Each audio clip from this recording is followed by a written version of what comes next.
This is a story of the one. As a maintenance specialist for university housing, he knows college students can major in wear and tear. Plus, housing so many students doesn't leave a lot of room to house all the supplies he needs.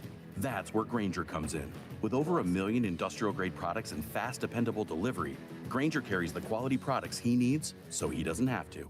From a new door hinge to a whole new faucet. Call, click Grainger.com, or just stop by. Grainger, for the ones who get it done.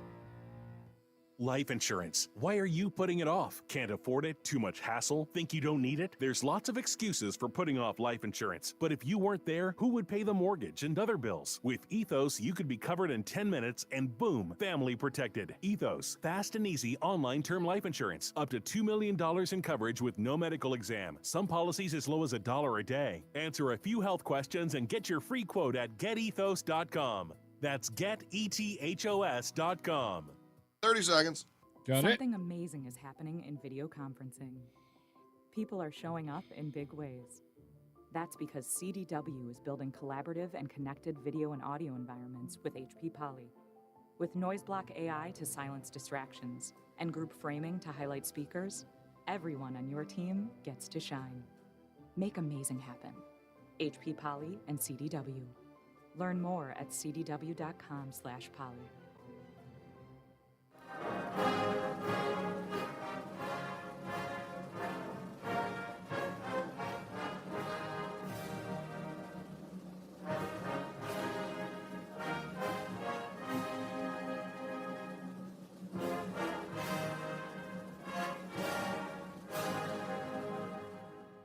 What's wrong with being an angry prophet denouncing the hypocrisies of our times? Do you want to be an angry prophet denouncing the hypocrisies of our times? Yeah, I think I'd like to be an angry prophet denouncing the hypocrisies of our times. Then grab it! Grab it!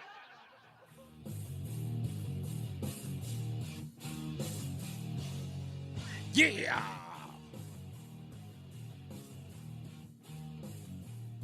What's going on, all you scallywags and nutmeggers across the fruited plain? It's Reese on the radio on NewsTalk 1080 WTIC. We are jam-packed with stuff we need to get into, and, of course, your phone calls at 860-522-WTIC. Again, 860-522-9842. I am Reese on the radio, your humble host. We will get into the Senate confirmation hearing of Pete Hegseth. I know you want to join in on that, so I can't wait to hear your take on what transpired today.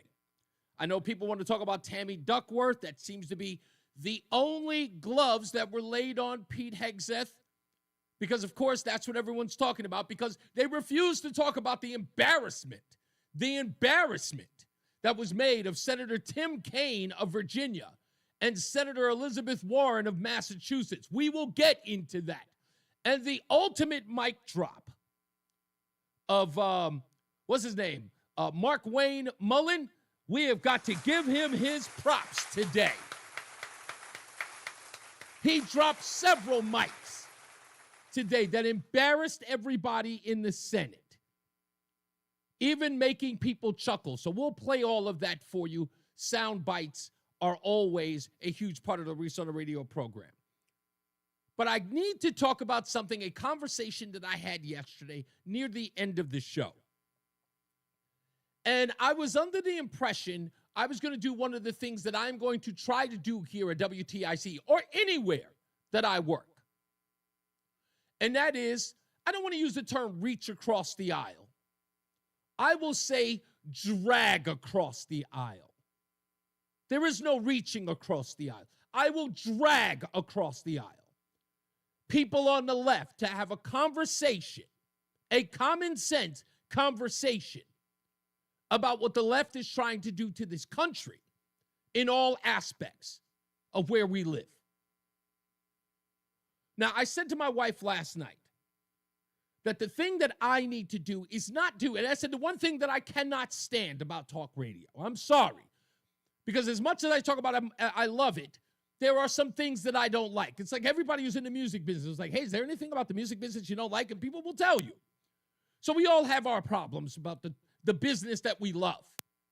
And if I'm going to be a straight shooter with you, I have to tell you about the things that I don't like. And that is sometimes we are confined to these ridiculous topics of the day. And we don't talk about the things that matter.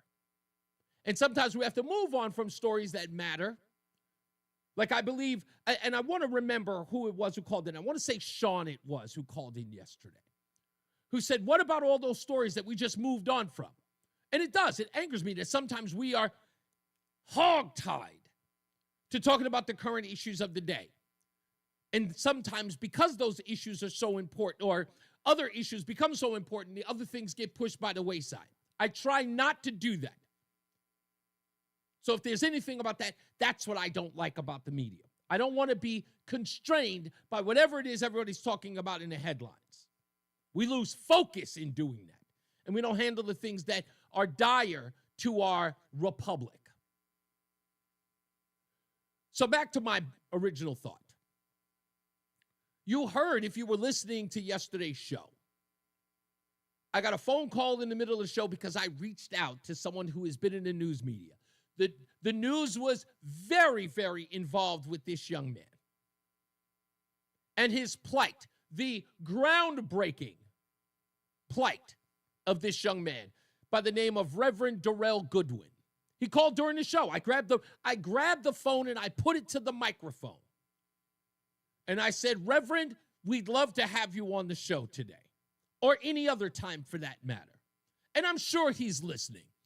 And Darrell, if you are, Reverend Darrell Goodwin, if you're listening, good. Sit down for a second.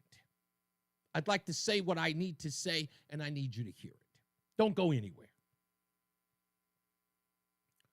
The problem that the left has in this country, and you're a member of the left, like it or not, you are no conservative, sir, by any stretch of the imagination. And please don't bore me with the you're an independent nonsense.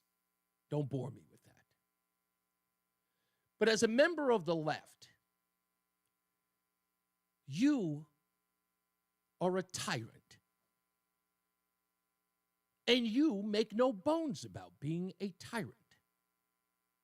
Let me explain why. I looked at your own website. There's a huge article about you that everyone can read that says that you, a member of the LGBT community, is going to be the leader of a large group of religious groups or religious churches in and around New England. 571. And you are lauded for being gay.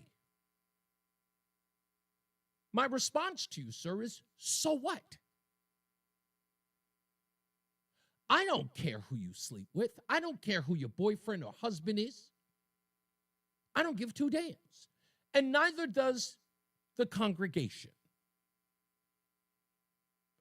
Their question to you is, what else makes you qualified? What are you in it for? I read your press clippings.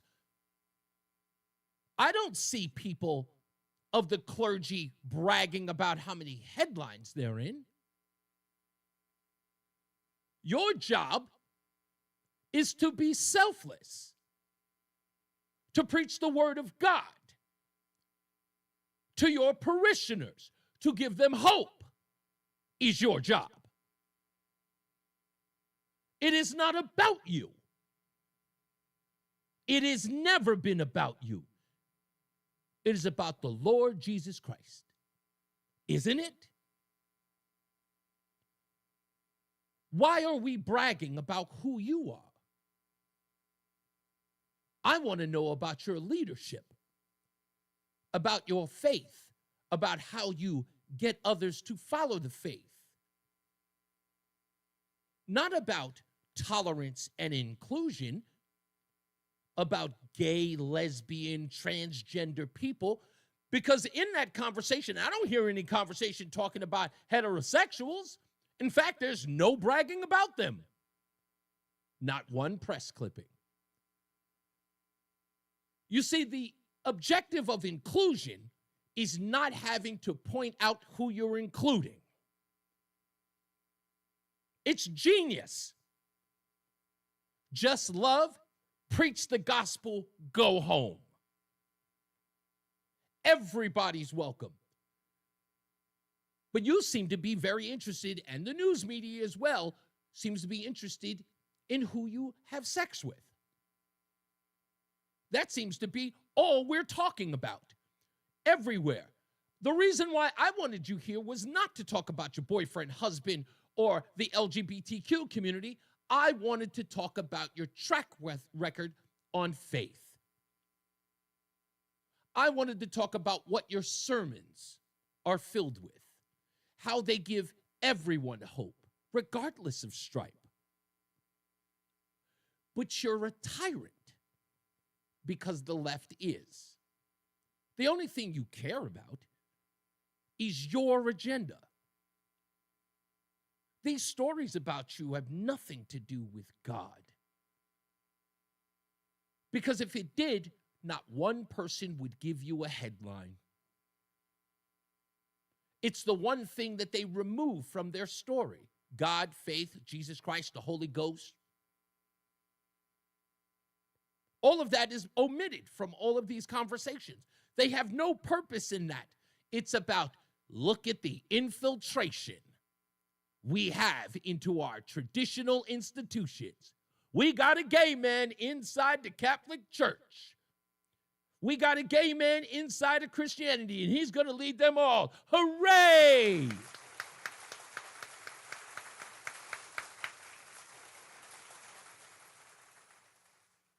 Again, it ain't about you. It's never been about you. You should have been here, but you can't be here to talk to me about those things because those headlines are designed to do exactly what you didn't do here. Accept it or else. You don't want to have a meaningful conversation about these things. You don't want to win hearts and minds. If you can't promote your agenda without ridicule, without question, why go? Why show up? He's just going to be opposed, you say to yourself. He's probably a homophobe. A man of the cloth. In judgment. How rich. You should have showed up. It's important for you to show up. You see, your job is to grow your congregation, not shrink it.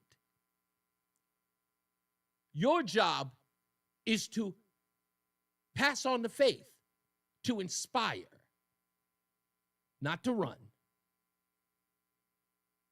You are to run directly to the fight. You are to run directly to your mission as a man of the cloth, as Jesus would do. Ain't that right, Reverend Goodwin? But I understand. It's okay.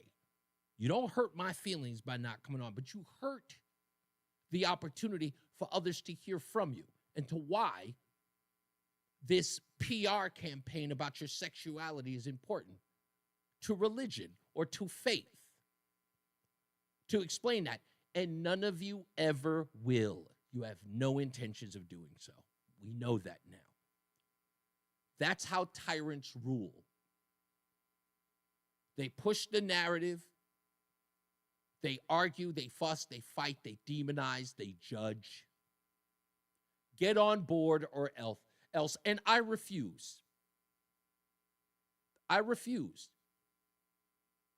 I don't think, you see, I could have come up here and I could have said, oh, nah, he's a coward, he's scared. I know you're not scared. I know you're not scared. I just know you're not prepared. You're not prepared for anyone to ask you really meaningful questions on this subject. And you'll never be prepared because you don't have those answers. You have had everyone placate you, pat you on the back, scream, "Attaboy!"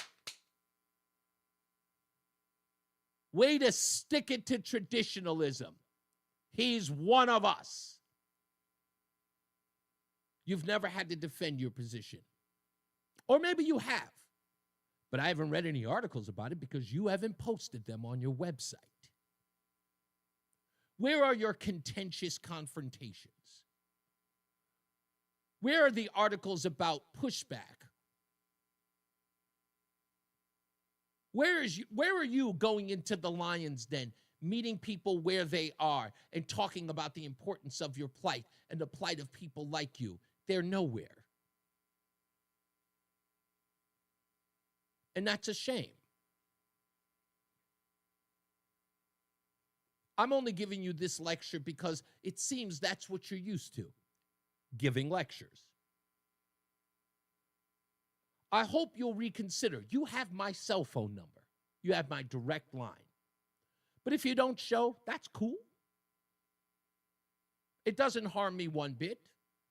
It doesn't upset me, and I don't feel rejected. I've been through this way too many times to understand. In fact, I got another person I'm going to have to talk about today. Has a breaking story about human trafficking. Couldn't come on the show. Why? Politics. I'm a friend with somebody else, and I don't think that would be. No, because again, it's never about the subject in which we report. It's about notoriety. It's sad. It's kind of sad. In the end of the day, these people don't really care about the people that they served. They care about their own self-interest. I've said the phrase before, and I'll say it again. Standing on the backs of people that they claim that they're interested in protecting while they pat themselves on their own. I don't care if I never get notoriety for the things that I do on this network or anywhere else for that matter. I don't care because it ain't about me. It's only about me on this microphone from 3 to 6 p.m. That's it. And after that, nothing. I don't want anybody calling me, asking me for accolades. I don't want your awards. I don't want your citations. I don't want anything. I don't need it. And I don't need your headlines either. I am very mission-oriented. Those things come and go. Ask anybody in LA. They know the drill. When we come back, we got plenty of stuff to talk about. MSNBC, that's a mess. We'll talk a little bit about Pete Hegseth, and we'll talk about Mark Wayne Mullen, who dropped a hell of a mic today during those hearings, and your phone calls at 860-522-WTIC. That's 860-522-9842. The 5 o'clock focus, I've got to ask a question today. Let me just state this. So my wife, Roseanne, is at the hospital now. I don't want anybody to think that there's anything. Well, I can't say that. My wife, Roseanne, is at the hospital right now.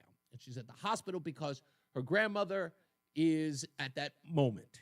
And we all know it's quite possible she is going to be leaving us. And I feel awfully sad for my wife because my wife loves her grandmother. That is like, she is the matriarch of this family, and losing her would be a great deal of sadness and sorrow. That hospital was filled with family members. It shows exactly the impact she had on this family, on her family, and so many people are there. But we've just found out that she is, or at least we're having a brain scan done, but it is very possible that she is brain dead, which means that her passing is imminent. But I want to ask a question at the 5 o'clock focus. So I hope you guys get to stick around about that. Related to that, and again, it's a moral question that I'm having a problem with.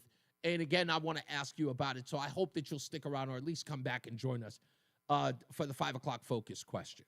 All right, so we'll talk about that, of course, as well. So MSNBC, we'll talk about that, or Comcast for that matter, and what they're doing. We've got Pete Hegseth and that debacle come up. And don't forget the stupidest thing I've read today, which is an interesting story about the silliness that people are falling for online. I thought we were beyond the internet scam, but this internet scam is insane. All right, so stick around for that.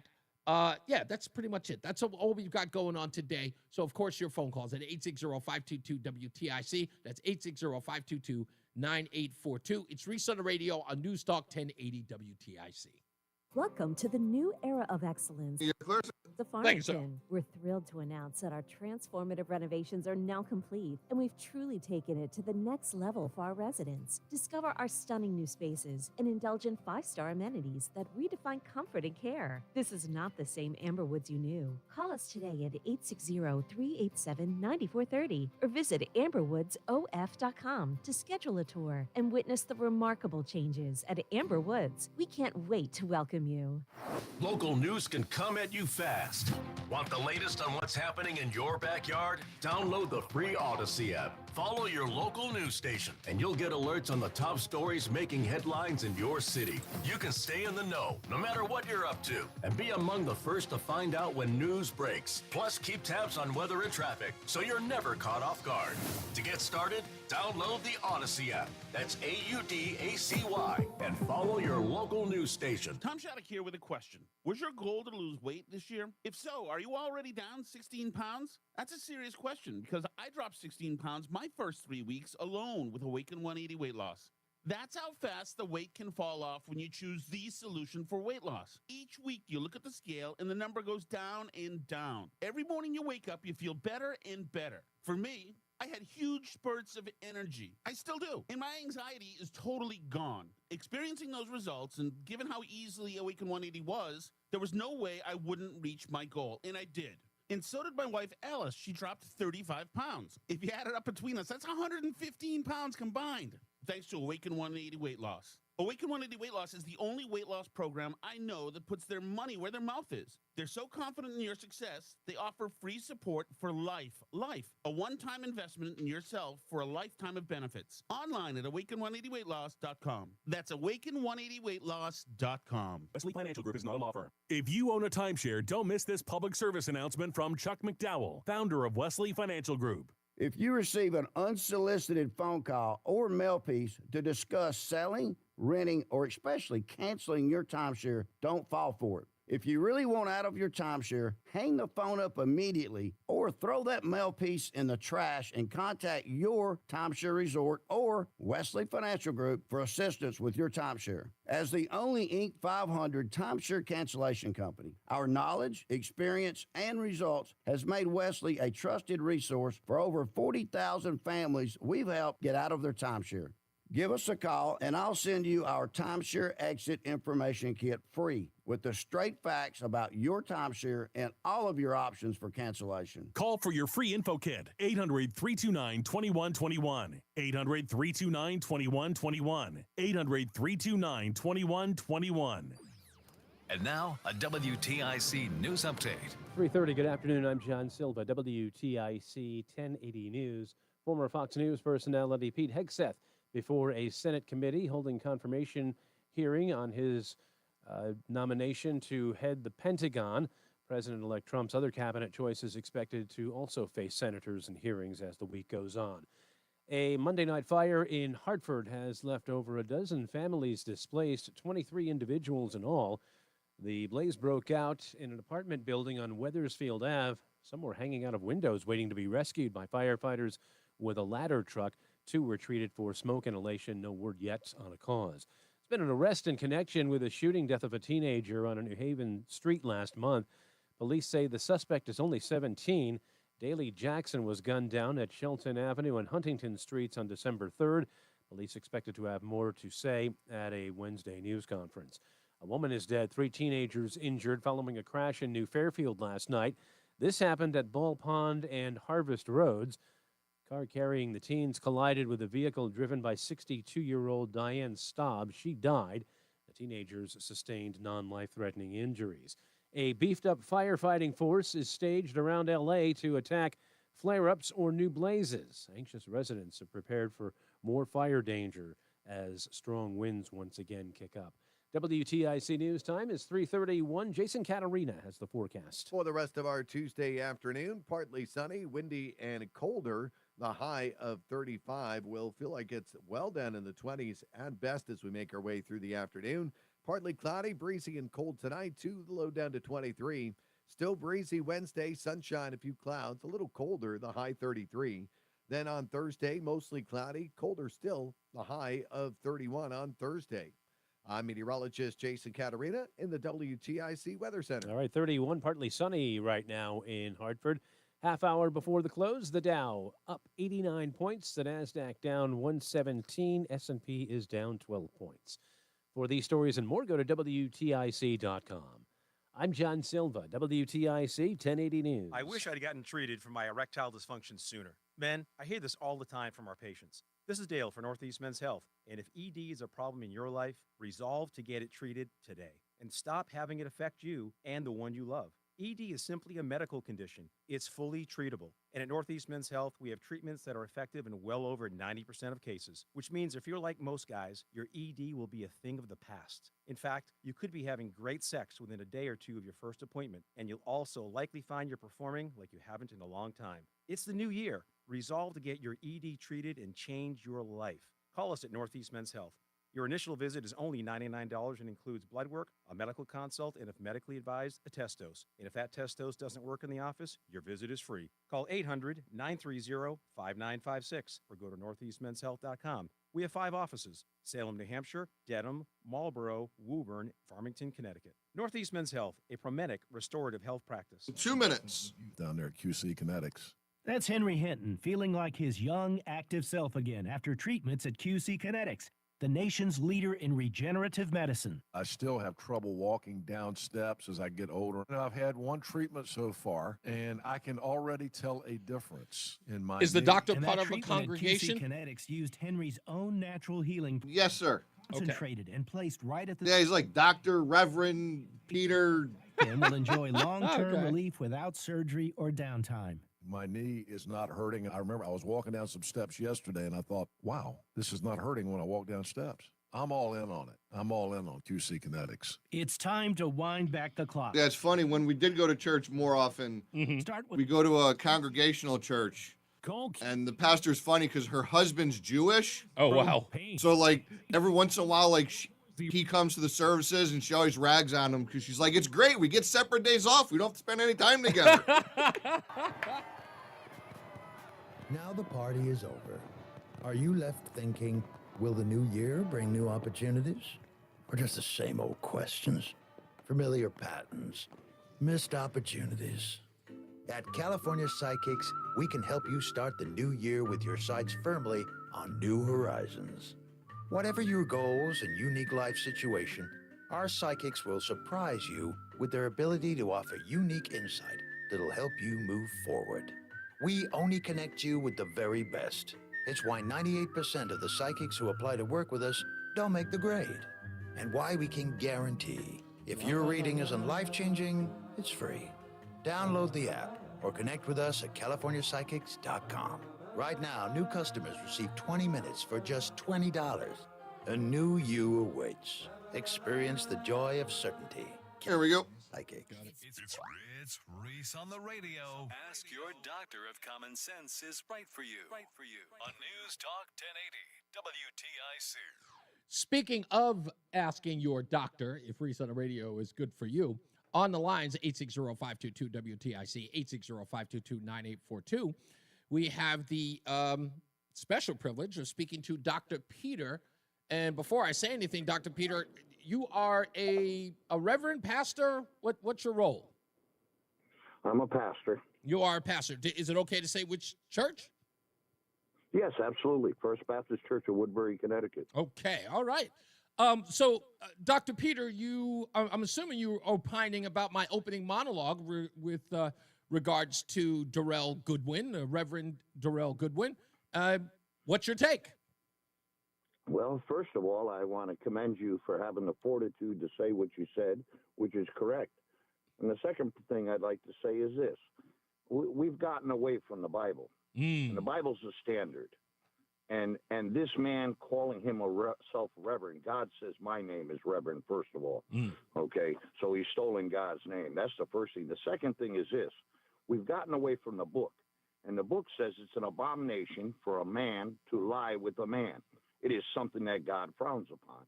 In the book of Romans, it clearly says that when they knew God, they served the creature more than the creator, and God gave them over to a reprobate mind to do those things which are unseemly, men with men and women with women. And so how this gentleman comes on and even calls himself a man of God when he opposes the scriptures and the word of God is really what got my ire. And I can't understand it. I drive through these towns and I see the gay flags and listen, God is love. Love is not God. Okay, two men loving themselves are not God.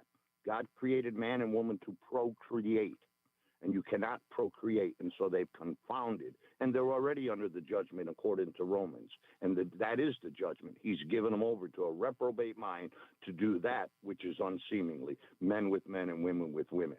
And it's time that, men like yourself and myself, and listen, we don't hate anybody. Exactly. We don't go after the alphabet people. We want them to know about Jesus Christ. We want to know that Jesus Christ loves them and that there is a better life in Christ Jesus. That's the gospel message. You couldn't have said it better. See, that's the part. What you just did, Dr. Peter, is exactly the argument that I make every day, because someone would be so rude and disrespectful as to say, because you said it or had the temerity to say it, that you are involved in hatred, having not listened to every fabric of what you do. Right now, one of those operatives, if you will, is listening to you and saying, because you refuse to accept the tenets of Reverend Darrell Goodwin, you are what's considered a hater, or a reprobate, as you use, and in essence, completely a homophobe or just a bigot, whatever the case may be. But let me break this down to you, or let me ask you this, I should say. Are we in a society that uses tolerance as a weapon, in your view? Absolutely.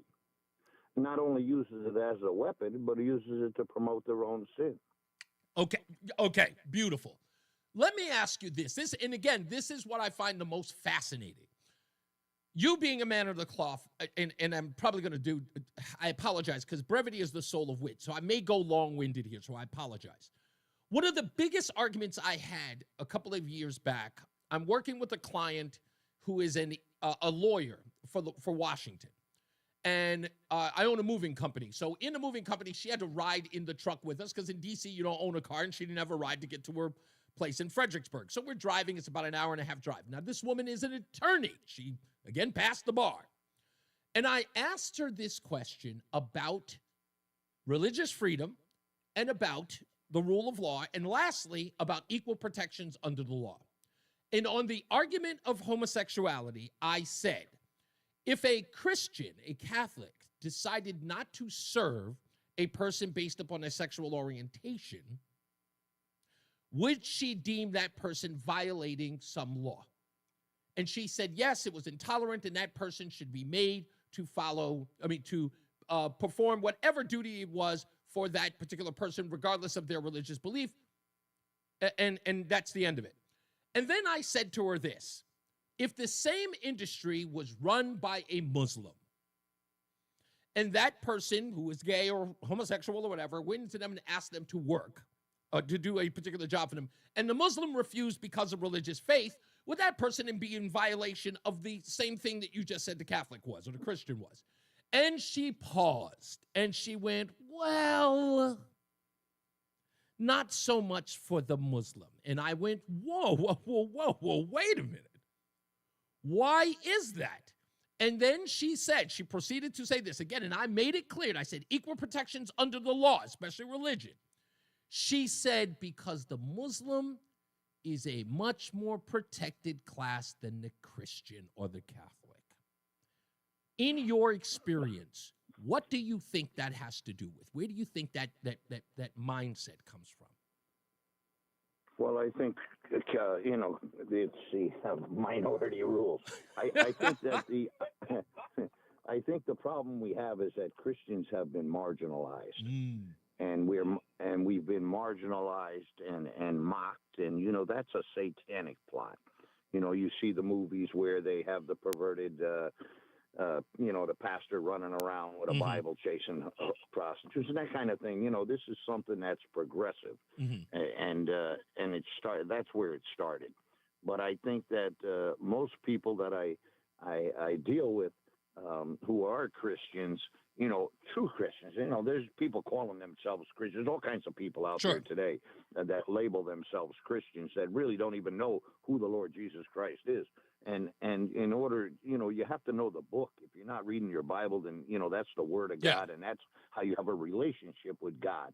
That's the owner-operator's manual, just like you have a car. You got to know when to put oil in it. You got a manual. God, God's giving you the Bible. It's the owner-operator's manual. You want to have a relationship with God. You want it to run right. You better read the book. Yeah. Right? It's so many. You know what's so funny, that, Dr. Peter?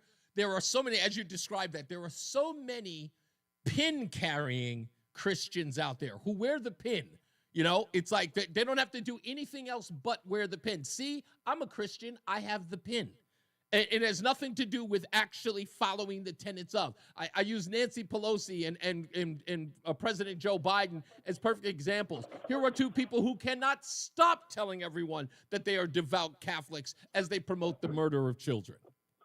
Well, I was just going to say, here's a guy that's willing to put his hand on the Bible and take an oath of office and then allow the killing of millions of babies. Yeah, it's impressive. Now, under these circumstances, right, when you hear these things that are happening all over the place, right, that demonize, and I do believe that it is done on purpose. That and maybe let me structure this question differently.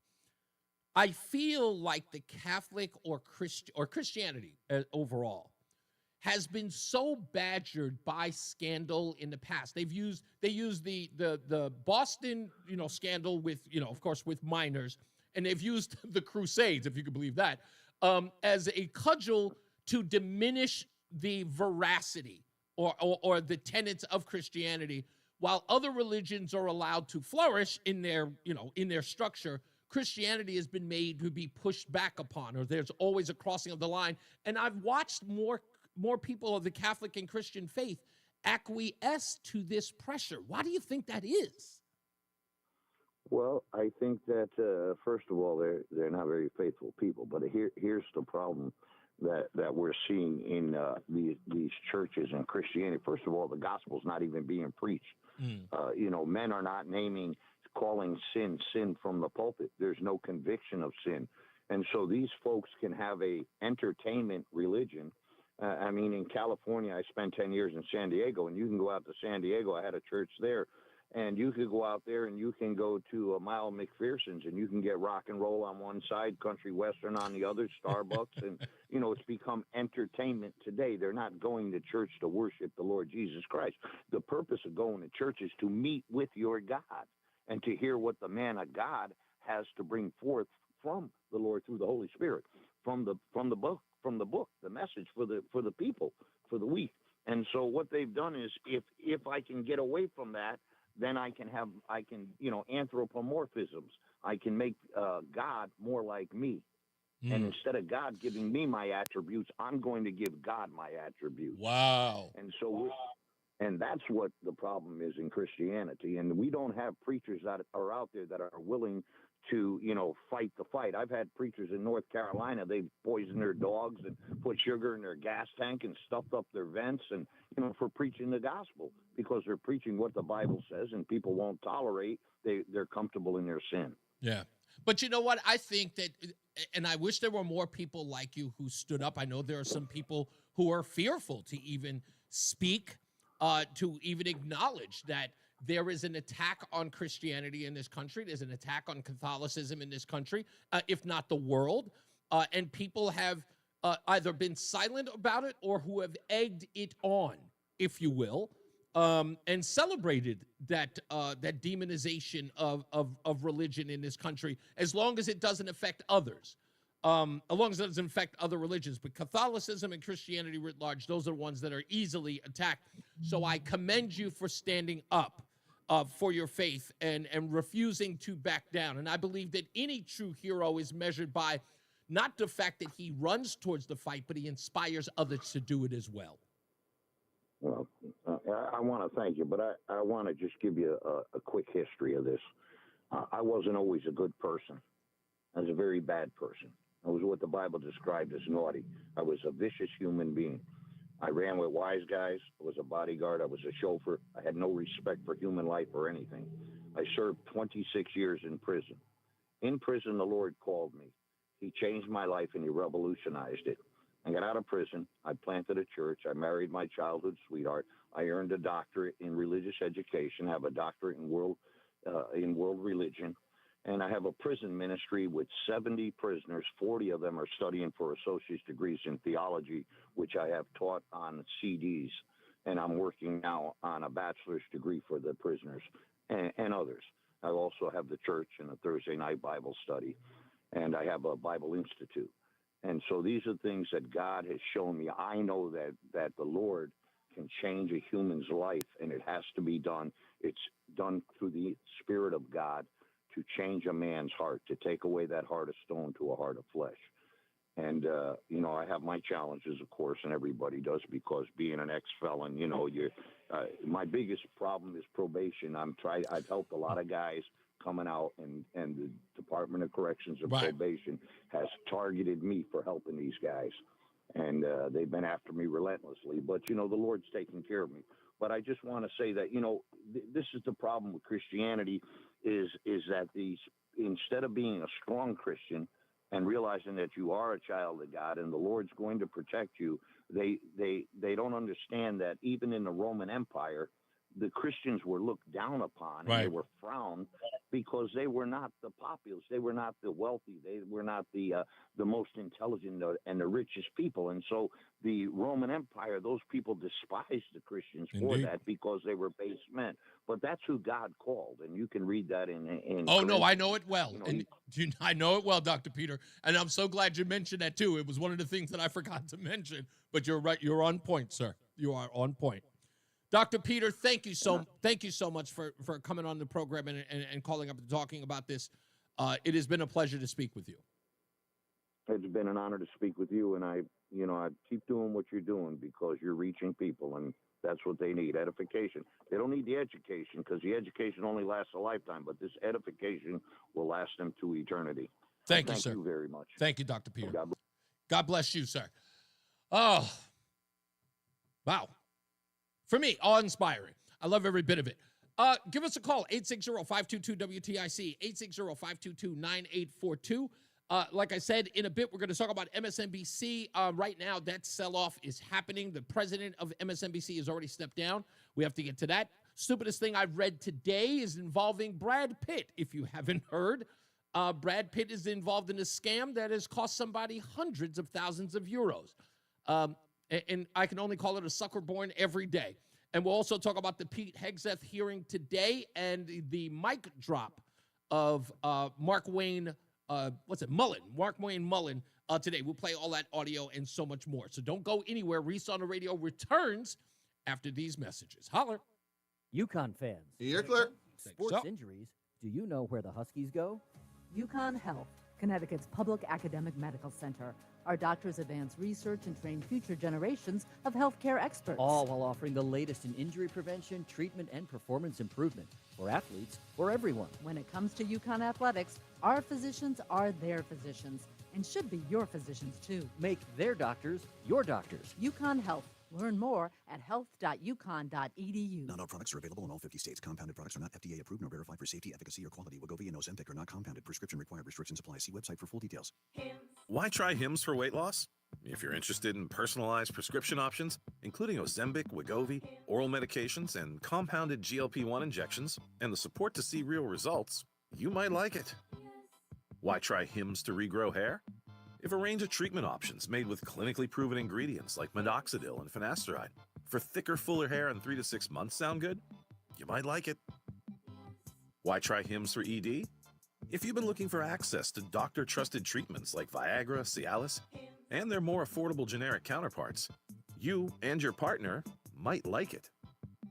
The Hims process is simple, 100% online, and treatments are shipped free to your door in discreet packaging if prescribed. What's not to like? To save big on weight loss, hair loss, and ED solutions, get started today at hims.com. That's hims.com. Wesley is a truck driver. I drive a truck, and I love what I do. A truck driver with IRS troubles. They told me I owed them $43,000. It got really bad. Quite a few letters in the mail. They were talking about wage garnishment coming after my house, my car. Yeah, they don't play around. I seriously thought that I was going to lose everything. One sleepless night, Wesley finally made a call to Optima Tax Relief at 2 a.m. Kind of figured I'd get a machine, but I didn't. I actually got to talk to an actual person in the middle of the night. He found just what he was looking for. Oh, they were great people. You need a team of people that know what they're doing. Optima Tax, they know what they're doing. Optima Tax Relief came through with flying colors. I saved an incredible amount of money. Happy don't even come close. I was absolutely overjoyed. Take Wesley's advice. If you're in any kind of trouble with the IRS, call Optima Tax Relief. Don't trust anybody else. Call Optima for a free consultation. Call 800-354-2840. 800-354-2840. 800-354-2840. Optima Tax Relief. Some restrictions apply. For complete details, please visit OptimaTaxRelief.com. Looking for a heating company with reliable delivery service year-round in any weather? Go with Petro. Switch now and get $125 free heating oil or propane. Want to save more on heating costs? Go with Petro to get a new heating system with $0 down and low monthly payments. For expert HVAC tune-ups, repairs, and live 24/7 service, go with your local HVAC pros to stay warm and save all winter. Go to petro.com now or call 1-888-PETRO02 today. Back in 1 minute. Petro02. Okay. Propane not available in all areas. Prescriptions require an online consultation with a healthcare provider who will determine if appropriate. Restrictions apply. See website for details and important safety information. Price varies based on product and subscription plan. Hey guys, let's talk ED because millions of men experience it. Did you know that 1 in 4 people seeking treatment for ED are under 40? So you're not alone. And even better, HIMS can help. Find the ED treatment that fits your needs at up to 95% less than the brand names when you get started at hims.com/joy. It all starts with an online intake form. From there, a medical provider licensed in your state will determine if ED treatment is right for you. Through hims.com, you can access a full range of treatment options for ED, including daily or as-needed meds through a 100% online process. If prescribed, your medication is shipped to you for free. Millions of men experience ED, but HIMS can help. To start your free online visit and save up to 95%, go to hims.com/joy. That's hims.com/joy for your free online visit. HIMS.com/JOY. The Odyssey app lets you jump back to the moments you missed from WTIC News Talk 1080. Download the free Odyssey app, search WTIC News Talk 1080, and tap earlier today to get started. We'll make sure that we do what happened was as well. That comes around at 5:35 today to download the Odyssey app. Brought to you by the Odyssey app. We got plenty of other news and plenty of views to get into. Bob is in Meriden. Rob is in Meriden, and I apologize, Rob. I read that wrong. How are you, sir? Good, Reese. Thanks for picking up the call. I just had I know you guys are talking about the Bible, and I don't mean to Bible preach or whatever. That's okay. Some people like it. Whatever. I read it here and there. And you know what? You know how old, according to the Genesis section, you know how old Noah was when he died? You know what? That is a contentious moment for me, but I want to say 135. Am I wrong there? No, 600 years old. What? Okay. So- Why have I heard a distinction that said something along the lines of 135 because the years are counted Yes, differently? I think that may have been Joseph or somebody. Oh, okay. All right. But anyway, when you see, they part the sea. But I got all my sacraments. Well, I got divorced, so I lost one. But anyway,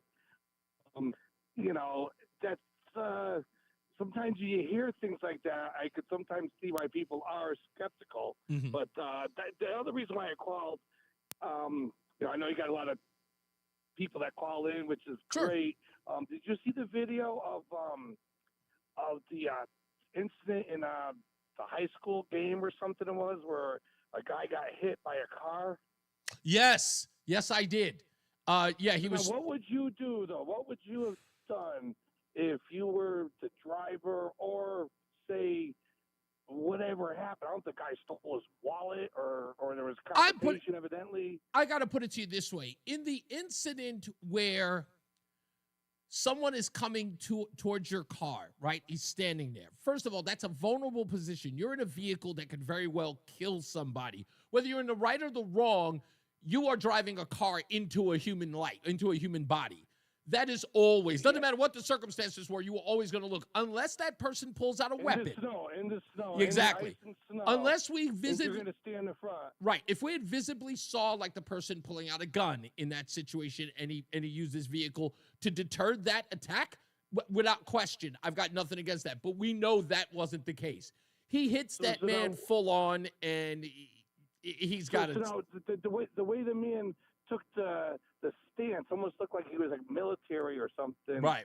And so I'm just wondering, and I don't know if that's a good decision, regardless. Even if the guy took his wallet, I'm not saying that was the case. Right. Or they cheated in basketball or whatever. I guess it was a girls' basketball game. Or Right. something. Right. Nonetheless, and you can't use it. Listen, you can't use your vehicle as a means to in essence, stay in your car, maybe contact 911, unless, of course, like I said, if there's a weapon involved and you've got to move fast. When seconds count, the police are minutes away. So how about the guy had a gun who was standing in front of the vehicle? That's what I'm saying. If he did, that's exactly what my point is. If indeed he had a but gun. You don't know that, so that's why. Oh, I watched the video. You don't see him pull out a gun. I can clear this. I know, but you don't know what's in there. You got to perceived as a threat. I'm going to perception. Perceived as a threat. Listen, I always say, but Paul Malamet used to say to me all together, as a threat. perception That is guy was 90. running after him. Perception is 90% truth. And Richard A. in the chat room says it was a 3rd or 4th grade basketball game. I can't believe it escalated to that point. Exactly. Why is the guy running after I him? don't know. Rob, I got to go. I got to get to the BPS Traffic Center with Mark Christopher. It's our first check of the traffic this afternoon. How we doing, Mark? That's a K through 8 school. It was a K through 8, right? Columbia, Connecticut. Yeah. Forest Porter School. It was a junior high basketball game. Yeah. I graduated from that school in 1978. Wow. My sister's a kindergarten teacher at that school. Holy moly. So, yeah, this is a junior high girls basketball game. So there was How no anybody weapon. I don't know. I wasn't there. Right. But how coaches could act like this. Yeah. Is I embarrassing. know. In front of children. I mean, it's embarrassing. We've seen worse, to be honest with you. At baseball games, we've seen worse, but this was egregious. Yeah, that's where I went to. I started there in 1st grade. I went to another school, but 1st through 8th grade. Wow. I know it well, and I know that parking lot well, and that was over a junior high basketball game. Goodness gracious. That's not a good thing. Indeed. Hey, if you're heading into Hartford right now, you're clear, sir. Thanks, sir. 84, you've got delays approaching the Bulkley Bridge out to 47 Sigourney Street. 84 eastbound is slowing, approaching 46 Sisson Avenue down to the Bulkley Bridge. Now, we do have a problem out in Townsend. It's a vehicle fire between exit 68 and 69. The right and center lanes are blocked with that vehicle fire. Delays are approaching exit 68 behind that. Southbound 91 delays 33 down to 32 IMB, again 27 to 28. Northbound 91 moving while Cromwell through downtown up into Windsor. 291 through 84 okay east of the river. 2 eastbound is moving while Glastonbury to Marlboro. 9 northbound a little tight as you approach the Aragoni Bridge in Middletown. Westbound 84 some slow traffic. 26 in Cheshire, you're sluggish right up to the Mixmaster. Actually, right up to exit 18 now in Waterbury.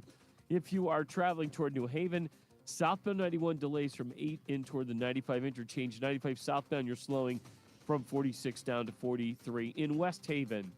Traffic and weather together on the 8's WTIC News Talk 1080. For the rest of our Tuesday afternoon, partly sunny, windy, a colder day. The high 35 is going to feel like it's well down in the 20s at best with the winds. And partly cloudy and breezy tonight, cold, the low down to 23.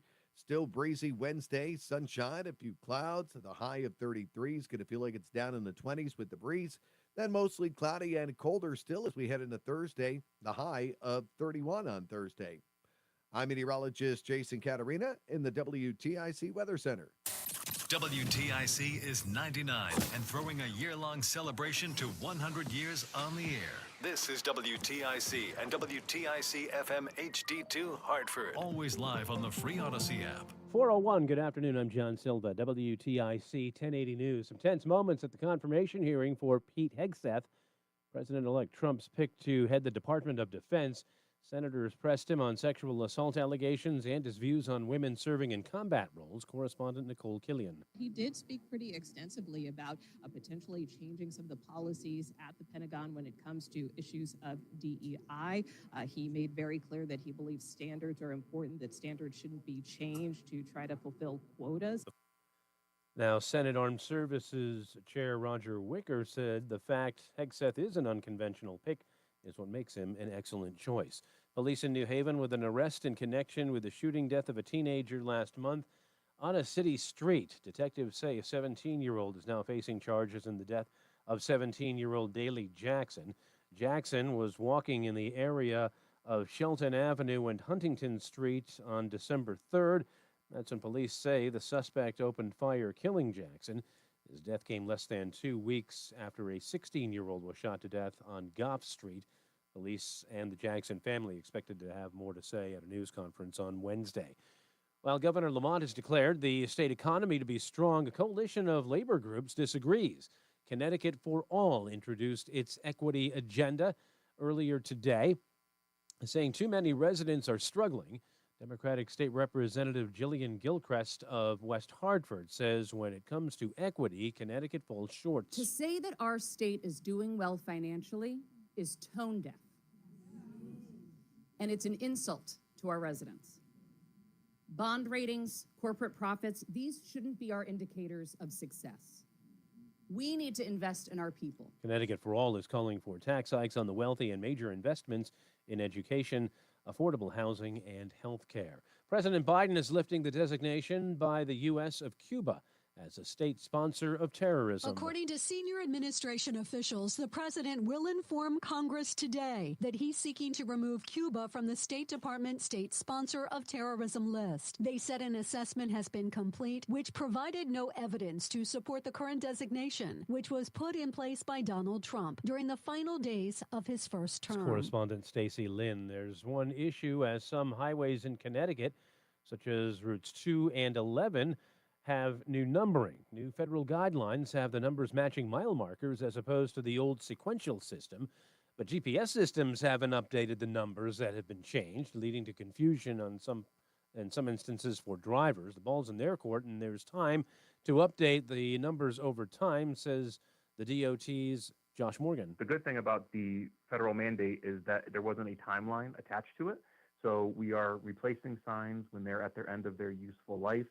Not jumping ahead to just replace exit numbers. We're replacing the overhead signs, making sure they meet all current federal safety standards. He says old exit signs are in place. Plans to replace numbering on all of the state's highways will continue through the rest of this decade. Closing Bell Report sponsored by Bouvier Insurance. The Dow gained 221 points today. The NASDAQ lost 43. S&P was up 6 points. For these stories and more, go to WTIC.com.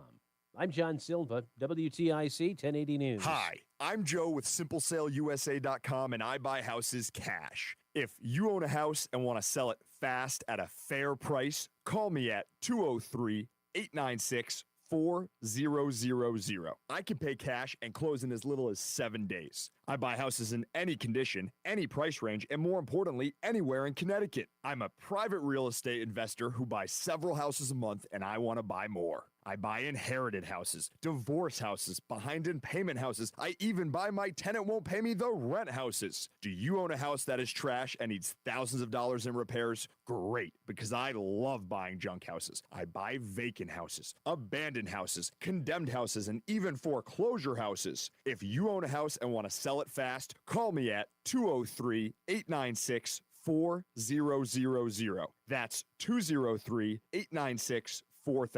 203-896-4000. All the audio that matters to you is on Odyssey.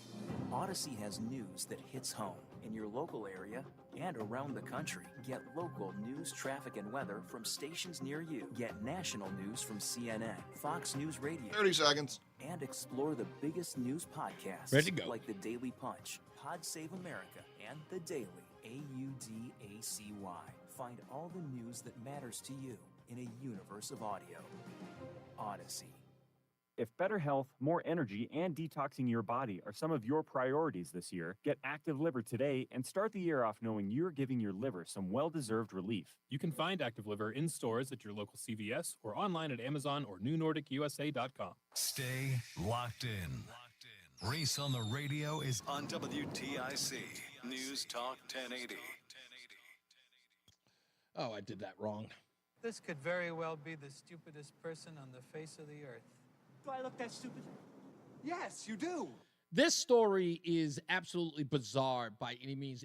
And I don't know if you remember these stories. I remember we used to get them all the time. I think it was in the 90s, maybe even in the 80s. I'm certain it was like the late 80s, early 90s. When you would hear about those scams that women were falling for, it was always in Nigeria. But you would hear all of these other things about a prince offering you tons of cash, as long as you did this, that, and the third. And it always ended up costing unwitting Americans $50,000, $60,000, $30,000. And it was always some old lonely lady in, flyover country, as it were. And this story is probably worse, but you got to check it out at reeseontheradio.com. It's REESE on the radio.com. Just go to the stupidest thing I read today. Apparently, someone devised a scam to convince someone that they were Brad Pitt. Now, again, anything else in the world would have made sense. But they convinced them that they were Brad Pitt and that they were in the hospital. And they fleeced this unwitting person out of hundreds of thousands of euro. I don't even know what the American value was, but I know it's a lot. Hundreds of thousands of dollars. And if I'm looking at this story correctly, the photographs are in the article. If you go to reeseonradio.com, you can click on the article. There are these photographs of Brad Pitt in a hospital room, and they're clearly doctored. And they're the worst photos ever, but someone fell for it. And it's I hate it. I don't want to call anybody dumb or stupid, or it's not even necessary to do that. But if you look at this article, you're going to say to yourself, damn, how bad is this? Mark Christopher's in the BPS Traffic Center with another check of traffic. Doesn't it bother you, Mark, when you hear these stories about people getting duped online by Nigerian prince? Oh my God. Who's got we keep saying to yourself, who falls for this? I know. I don't. Go ahead. Be I'm very sorry. skeptical. Be very skeptical. I know. They go, why would he pick you to say? It's like, you know what? If my father, he has $800 million in gold. If you just give me your bank account, I can transfer it to you. And I'm like, oh, sure, have at it, buddy. Yeah. Yeah, just hand all that sensitive information over. I know, and I can't. How many examples of this until people start to smarten up? It's funny because I'm starting to think that, when you hear a story like that, how some things are just common, like old wives' tales, right? Yeah. You can find a widespread of an old wives' tale, but this story is not one of them, right? Yeah, this is not in the common, the sort of common area or common sense area that everybody knows that this is a scam. Exactly. Oh. And just hold on to your money. Hold on to your money. That's all. Someone's Hold on out there your trying to money. get it. If you are gonna give to a charity, which I love the Holiday Store. Yes. And the Salvation Army. I love that. But spend a few moments, investigate the charity, make sure they're up and up, make sure they have good ratings, that they're not some scam. I have telemarketers call me, and they'll be calling for the Police Benevolent Association. First thing I ask them, well, what percentage of my donation is going to the actual police? And when they tell me 12%. Holy moly. I just say, well, obviously, this is a money-making thing for you. Yeah. And I hang the phone up. Yeah. So just do a little research before you do that. You got it. Well, if you're heading into Hartford... Hey, you're clear.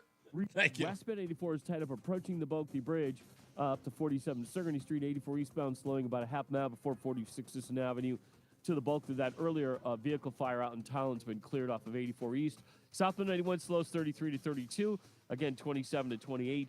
Northbound 91 moving well, Cromwell up into Windsor. 291 through 84 okays to the river. 2 eastbound moving well, Glastonbury to Marlboro. 9 northbound's a little slow approaching the Aragoni Bridge. 84 westbound sluggish traffic, 26 in Cheshire, up to 18 in Waterbury. If you're heading down in toward New Haven, 91 southbound, some slow traffic from exit 8 down in toward the 95 interchange, and 95 southbound delays 46 to 43 in West Haven. Traffic and weather together on the 8th WTIC News Talk 1080. WTIC weather. Well, as we make our way through tonight, partly cloudy, breezy, and quite cold. The low down to 23. Still breezy with sunshine and a few clouds as we head through the day on Wednesday. Still cold, too. The high 33. You'll feel like it's well down in the 20s at best with the northwest winds at 10 to 20 miles an hour. Clear, breezy, and cold for Wednesday night. In fact, colder. The low down to 16. Mostly cloudy on Thursday. Colder, but less windy. Little trade-off, the high of 31. Friday, partly sunny, not as cold or as windy. The high of 38 to round out the week. 28 in Danbury right now. 26 in Waterbury, 29 Bristol, and 30 in Hartford. I'm meteorologist Jason Caterina in the WTIC Weather Center. Joel Johnson here with Johnson Brunetti. We do free financial workshops all over the state. One is coming right to your neighborhood. Topics we cover are how to make sure you're not going to run out of money during retirement, estate planning, and also investment risk management. Call or text the word workshop to 1-800-705-1232 to receive more information on our free financial workshops. Just call or text the word workshop, 1-800-705-1232. Investment advisory services offered through JB Capital, LLC. Oh, 1 minute. Insurance products offered through JN Financial, LLC. Attention small business owners needing financing. Swish Funding is providing funds for expansion, inventory, increased overhead, even slow cash flow to small businesses all over America with affordable funding as soon as one business day. And we're ready to help with funding from $10,000 to $2 million. If you've been in business for 1 year or more with a monthly income of at least $25,000, you can get the affordable funding you need with no collateral. Go to swishfunding.com today. That's swishfunding.com. The following heartwarming yet informative. Why do I feel like the entire staff at Swish Funding got their outfits from East Bay catalogs? What do you have? Wow. Thanks, Dad. Doesn't count. What you need is a will. Luckily, Trust and Will makes it easy. Designed by attorneys, but customized by you, you can easily create a state-specific, legally valid document that actually It says protect my money like some nylon exercise pants. your will at trustandwill.com. Use offer code COUNT for 10% off and make it count. Trust and Will is an online estate planning service. For details, see trustandwill.com. Wait, you have a small Here we go. speaker and you're not using it to listen to WTIC News Talk 1080? What a waste of technology. You better get on it, Odyssey.com, so you can download the Odyssey app. And you can just go to, the Google Play Store and just grab it. Make sure you check out all the programs here. Myself, Brian, Tom, everybody's here. Let me get into this. We'll take the phone calls in a quick second. I want to make sure to make this abundantly clear to the media in Hartford, okay? Newspaper, television, wherever, bloggers, whatever it is you are. I want you to listen very closely to my voice. If you have a story and you know that story is an important one, you need to start reaching out to talk radio. And let me explain to you why this is important, why I need to get this out, okay? I have never asked Joey, nothing against Joey, I love Joey. I have never once asked Joey to connect me with an individual unless I had no way of getting in touch with him. Like Dennis House, of course he's in the place, but as soon as I met Dennis House, I got his number, right? So I will ask Joey if it's someone that I know I've had no luck getting in touch with, and I'll say, hey, Joey, do you know this person? I always, I pound the ground to get a source or an individual who is in the media to come on this show. I call them personally, and everybody here knows that. I will call them myself. I leave a message to them and say, hey, this is Reese on the radio. I'm going on the air. I'll call them same day. I'll call them the weekend and say, come on the show. At least, I can say 95% of the guests who you have heard on this show, Reese on the radio contacted them. Now, why is that important? The most important thing is you have a story in the newspapers and on traditional media, be it the television shows, television stations, or television news programs, okay? The credibility of the mainstream news media is zilch. Nada. Credibility's here. The credibility is here. And I don't say that about me. I'm saying about this medium. That's where it is. So if I'm reaching out to you about a story, the important thing is to get in touch with me and say, hey, you know what? Let's make sure that the masses who have rejected mainstream media get the story that they may have missed, because an important story, remember, in the world of minutia and garbage and nonsense that's broadcast across the country, they may be missing an important story that is being covered by the mainstream news media. Why waste it? So if I pick up the phone and I reach out to you and I say, hey, Reese on the radio, and I want you to come on and talk about your story because I think it's important to our listeners, because there's credibility here, and you have an opportunity to get that story to the masses, don't pass up on that. Jump on it. It's an opportunity not to just, and it has nothing to do with you personally. It has nothing to do with whether or not you're credible. It's getting the information to the people that matters to most. This is the most activated audience in the world, talk radio.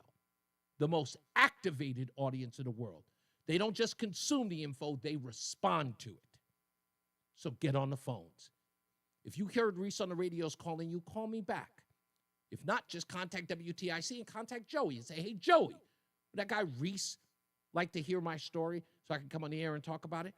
And guess what? 9 times out of 10, and Joey can vouch for this, I say yes. Because if the story is important to this audience, I make sure that they get it, even if it disrupts what I've already got planned. So get on the phones. Call Joey. And I've just put Joey on blast now. Joey, do we have an official booker other than you? Like, do we have somebody who's, or should Maybe Ro. Say again? Maybe Ro. Okay, so Roland. Okay, yeah, get in touch with Roland for my show. But yes, just get on the phones and contact WTIC. This is the place where you need to be. No offense, but not everybody. You're competing in a whirlwind of people who've kind of rejected mainstream news media. Again, talk radio has credibility. Why squander it? Just get on the phones. 860-522-WTIC. Fred's in Middletown. How you doing, sir? Hey, good. So a couple things. First, about the coach who ran the guy over. Yeah. You remember Tank Man in Tiananmen Square? Yes. Where the dudes... Tank Man. Hey, that's right. I forgot that he was given a nickname. Yeah. So you kind of, get in front of a car, get run over. What do you call that place? Stupid games. Win stupid prizes. I guess, yeah, Vinny Penn did a good bit on this morning. I guess the dude said, well, he got in front of me, and then I couldn't avoid him, and that was clearly a lie. No, that was bull. He could have gone slowly into him, yeah, giving him a chance. Meanwhile, I guess there were also 5 other people there. But let me just segue. This is why we can't have nice things or youth coaches. Following a guy to his car and getting in front of his car.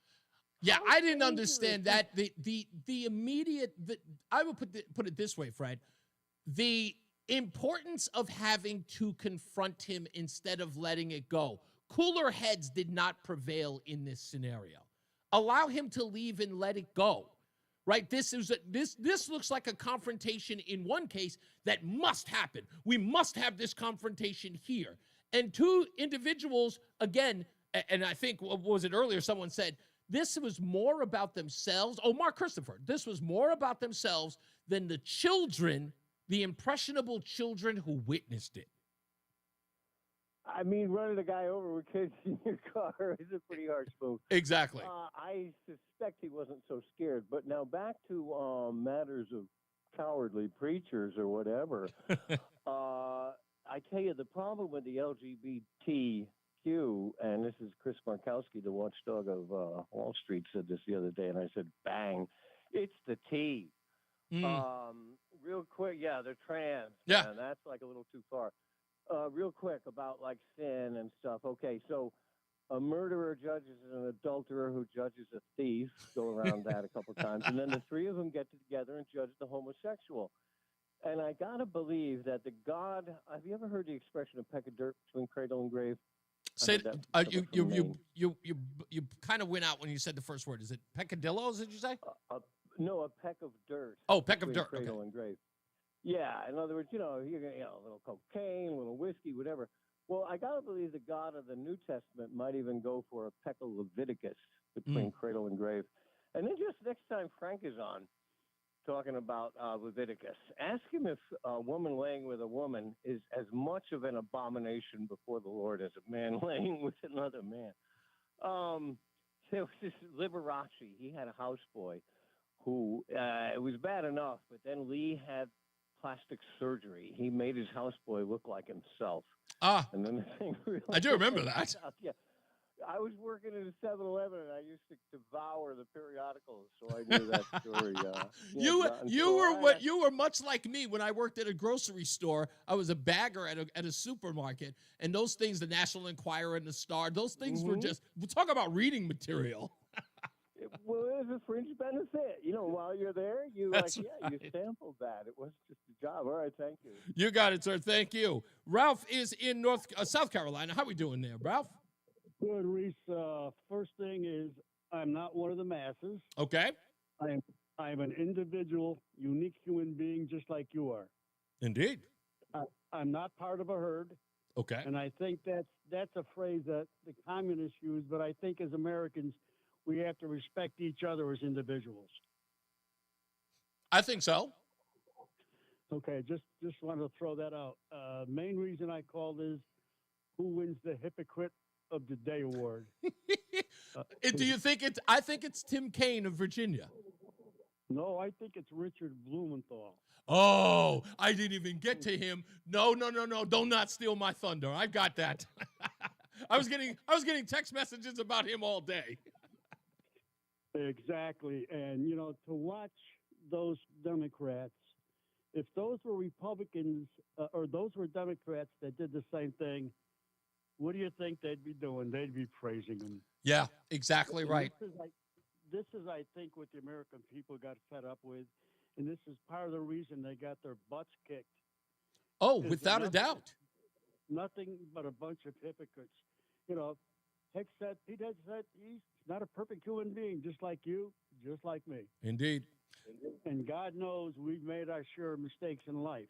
Oh yeah, listen to me. I'm going to play that audio of Mark Wayne Mullen in a little bit that captures exactly what you said. It was a great drop the mic moment today. Thank you, Ralph. And last but not least, we've got Stephen in Windsor. How are we doing, Stephen? Hello. Hey, what's going on, sir? Just want to talk about talk radio in general. Yeah, sure. I just turned it on because I haven't been listening or following it that much in the last few months. Okay. But I disagree with I think it was your statement about talk radio and they have a place and so forth. I'd like to see it phase out because I'm trying to phase it out too because I think it gets people too riled up. And I know a lot of people that are moving away from talk radio. It's too bad there's so many of them on the radio right now. So you believe that I have found a couple radio stations that just don't have talk radio, and I enjoy it now. So let me hold on. Let me ask you something, Stephen. Again, this is an interesting comment that you're making. So you, from a very myopic view, are describing what the masses and how they are behaving when it comes to talk radio. Is that accurate? In my inner circle. Okay, your inner circle. Okay, but you don't believe that inner circle is myopic in any way. No, not really. No, okay, no, so you no. sound like every other. Hold on, you sound like a lot of the people who I argue with all the time. I have a friend by the name. I didn't catch that. I get this argument all the time. I have a friend named Michael Gay. He's a podcaster out of Atlanta, Georgia, and I'm not trying to argue about. No, you're not arguing. Let me respond to you. He and I had a long discussion. In fact, a yelling argument one time over the phone, where he liked to talk about. He's one of those, power to the people, black activists or hacktivists, I like to say. And he kept talking about the plight of black people. And my argument to him was, as it always is, how many black people do you know? He goes, I don't know, I know 20, 30, 40. I'm like, okay, there are 40 million of them. Can you speak for all of them? And he went, well, no, of course I can't speak to all of them. I said, then please, just talk about your inner circle. Just talk about the people that you know.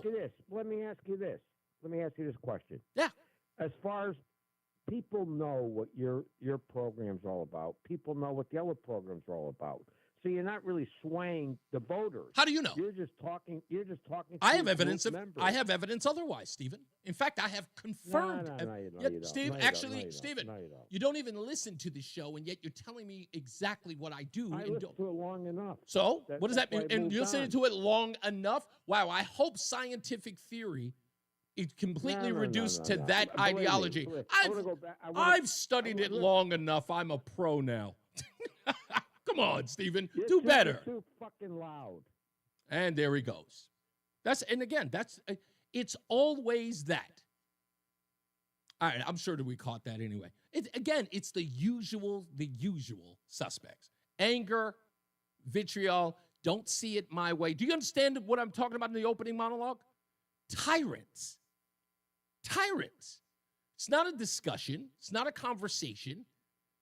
It's not a banter back and forth. It's not a winning of hearts and minds. It's my way.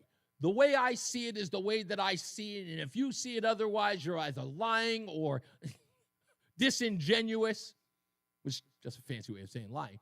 I get it all the time. I was born for this. I remember a friend of mine once said to me, he goes, Reese, you love to argue. I went, love? Are you kidding me? I'm arguing stalker.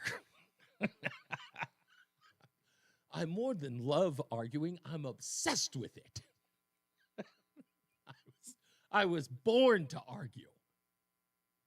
I love it. I don't want anybody else going anywhere. You guys stick around. I got plenty of news and plenty of views to get to, and if we've got to get to this Pete Hegseth stuff so before we miss that opportunity. All right, so stick around for that. Michael, if you're willing to bear with me, we're going to go to a bottom of the hour break, Michael, on the phone line. So stick around for that. We will be back. I will get to your phone call, I promise. All right, and Pete Hegseth, that audio is coming up next. We got to go with Elizabeth Warren and what's his name? Mark Wayne Mullen. We got his audio as well. We'll talk about all of that when we return. Now let's get another check of our traffic with Mark Christopher in the BPS Traffic Center. They be cursing at me, Mark. I know. That guy doesn't like talk radio, apparently. If you're heading into downtown, You're clear, sir. West Benade Ford tied up, approaching the Bulky Bridge to 47 Sigourney Street, 84 eastbound. You've got slow traffic a half mile before 46th an Avenue into the tunnel. 91 southbound delays 33 down to 32 A and B, again down by exit 28. Northbound 91 moving while Cromwell through downtown up into Windsor. 291 384 O'Case to the river. 2 eastbound moving while Glastonbury to Marlboro. It's quiet in Middletown, 9 in the Argody Bridge. Some slow traffic in Cheshire, 26 up to 25 in Waterbury. Again, tight as you approach the Mixmaster to exit 18 in Waterbury. 91 southbound slows from exit 6 down in toward the 95 interchange. 95 southbound delays from 46 down to 42 in West Haven. Southbound Parkway a little tight, moving by exit 60 in Hamden. Traffic and weather together on the 8th WTIC News Talk 1080. Traffic is brought to you by the Heyman Law Firm. If you or a loved one has been the victim of medical malpractice, know that you are not alone. Call 1-800-HEYMAN and they will get you the answers and advice you deserve. Attorney John Heyman is your legal authority in medical malpractice. Call 1-800-HEYMAN. Michael A., he always drops the bomb because he's frustrated. That's the only reason why he can't help himself. He's got to curse. 35. That's frustrating. That's when you got to rattle. 20s at best as we make our way through the afternoon. Partly cloudy, breezy, and cold tonight, too. The low down to 23. Still breezy Wednesday, sunshine, a few clouds, a little colder, the high 33. Then on Thursday, mostly cloudy, colder still, the high of 31 on Thursday. I'm meteorologist Jason Caterina in the WTIC Weather Center. Join us this Sunday for Tumulo Financial, your go-to for retirement planning and taxes. Tune in to the father and son duo from 7 a.m. to 8 a.m. or catch the replay from 5 to 6 p.m. Tumulo Financial Retirement Planning with Integrity on WTIC News Talk 1080. And now, a WTIC news update. 4:30, good afternoon. I'm John Silva. Officials say Hamas has accepted a draft agreement for a ceasefire in Gaza and the release of dozens of hostages. Mediators, the U.S. and Qatar, said that Israel and Hamas are at the closest point yet to sealing a deal that would bring them a step closer to ending 15 months of war. The AP obtained a copy of the proposed agreement, and an Egyptian official and a Hamas official confirmed its authenticity. 3-phase plan would need Israeli cabinet approval. An arrest has been made in connection with the shooting death of a teenager in New Haven last year. The suspect in the death of Daley Jackson is a teen himself, only 17. Police and Jackson's family have a news conference set for Wednesday to discuss that December 3rd shooting. Nearly 24 residents displaced by fire in Hartford broke out Monday night. An apartment building on Weathersfield Ave. 2 people were treated for smoke inhalation. Pete Hegseth vows to bring a warrior culture to the military. If confirmed as President-elect Trump's defense secretary pick, he went before the Armed Services Committee today as senators began their confirmation hearings of Trump's cabinet picks. Woman is dead, 3 teens injured in a crash in New Fairfield. 17-year-old driving a Hyundai collided with a 62-year-old woman operating a Jeep Compass. She's identified as Diane Staub, pronounced dead at the scene. The 3 teens sustained non-life-threatening injuries. And over 200 advocates in support of the group Connecticut for All turned out at the Legislative Office Building today. They were on hand to present the 2025 Equity Agenda, touching on progressive recommendations for education, housing, and health care. On Wall Street, the Dow finished up 221 points today. The Nasdaq lost 43, but the S&P gained 6 points. For these stories and more, go to WTIC.com. I'm John Silva, WTIC 1080 News. Hey, it's Tom Shattuck here with Mark, who, like me, learned how easy losing weight could be with Awaken 180 Weight Loss. After meeting with the staff at Awaken 180, I thought they took everything about me into consideration and said, okay, based on where you want to be, what your goals are, here's what you should do. They laid it out for me. Now, I've had a couple people that I've recommended that have joined Awaken 180. Their program is a little bit different than mine, but we're all seeing results. So I like the fact that they took the time to kind of tailor something to my needs. I looked forward to going on Mondays for my weigh-in. They're very welcoming. They knew who I was just after the first visit. They looked forward to seeing me. And it was almost like just coming home to a family. I mean, it really felt like they were all my sisters. I really look forward to it. I'll go back once a month now that I'm on maintenance, but they're true professionals, and they're very, very nice people. Nice people who genuinely care about your success. Succeed. Hey, Take the Anthony's first back. step and reserve your January consultation today. Awaken180weightloss.com. Prescriptions require an online consultation with a healthcare provider who will determine if appropriate. Restrictions apply. See website for details and important safety information. Price varies based on product and subscription plan. Hey guys. 1 minute.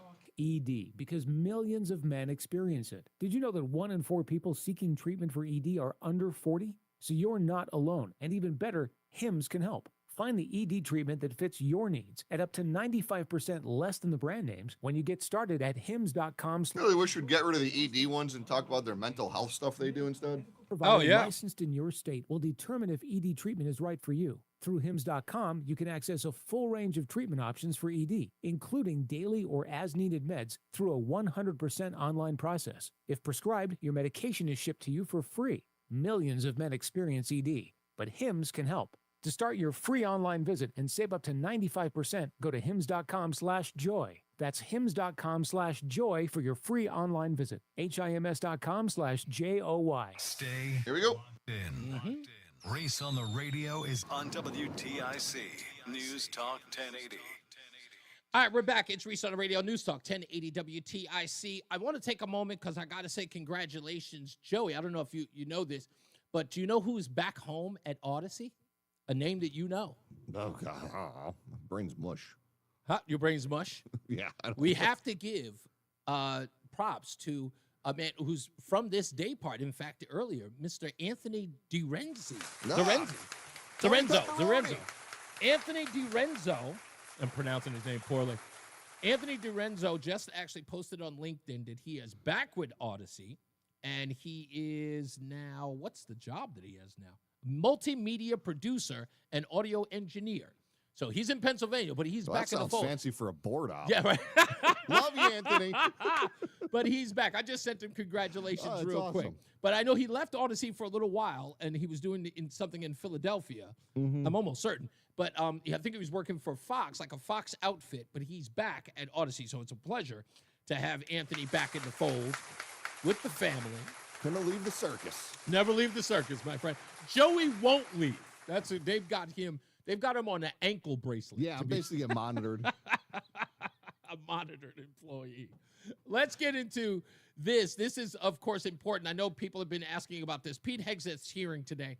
I want to play a couple of sound bites here that show exactly where we are with all of this. And you can say whatever you want about what the Democrats were trying to do to Pete Hegseth with talking about these allegations, of being inappropriate with women, an affair, sexual assault, and all this stuff. No one wanted to go one step further into naming names. Everybody wanted it to be allegations. They thought that would be enough, and it wouldn't. But out of all of the senators who were pretty much asking questions, of all the Democrats, the only person that got a soundbite was Tammy Duckworth. The only one. And she did. She got Pete Hegseth in one question, and I'm forgetting which one it was. It shows how much of a soundbite it was because I'm already forgetting it. I watched it live while I was at the hospital with my wife. And it was, again, it was contentious, but it was the only gotcha that, as far as a glove was placed on Pete Hegseth, that's what it was. But this was my favorite part. And I'm not even going to dignify Tim Kaine with playing his audio. But trying to throw Pete Hegseth's 7-year-old daughter into the mix, which, again, is so typical of people on the left, using children as a cudgel. And I love the fact that Hegseth mentioned his daughter's name, Gwendolyn. She's 7 years old, and she has his last name, okay? And he has a blended family. But to try to use a child as a means to disrespect him, I'm so happy Pete Hegseth stood up for himself. And he responded without having to respond. Why? Because of Mark Wayne Mullen. And Mark Wayne Mullen dropped the ultimate mic. The ultimate mic. And people talking about qualifications. And people talking about alcoholism. And people talking about having affairs. Are we talking about the Senate? Oh, no, we're talking about that. We'll get into that in a little bit. And how Elizabeth Warren embarrassed herself is one of my favorite clips of the day. So we'll have all of that when we get back. So stick around. We got Mark Christopher in the BPS Traffic Center. How we doing, Mark?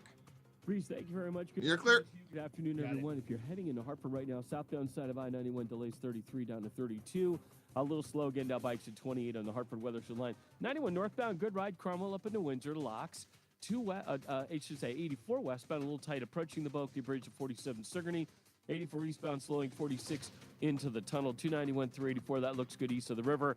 2 westbound's a little slow as you merge with 84 west and East Hartford. Both sides of 9 a little heavy at the Aragoni Bridge in Middletown. 84 westbound in Cheshire, some slow traffic, 26 to 25 in Waterbury. 84 eastbound, a little slow by 18 in Waterbury. Heading down on the Parkway southbound, a little tight traffic in Hamden, again by exit 60. Southbound 91 slowing from exit 4 in toward the 95 interchange. 95 southbound delays 48 down to 43 in West Haven. Traffic and weather together on the 8th, WTIC News Talk 1080. WTIC weather. Partly cloudy, breezy and cold tonight. The low down to 23. Still breezy and cold for us as we head through the day on Wednesday. Sunshine, a few clouds. The high 33. You'll feel like it's well down in the 20s at best. Clear, breezy, and colder for our Wednesday night. The low down to 16. Then mostly cloudy Thursday. Colder but less windy. The high 31.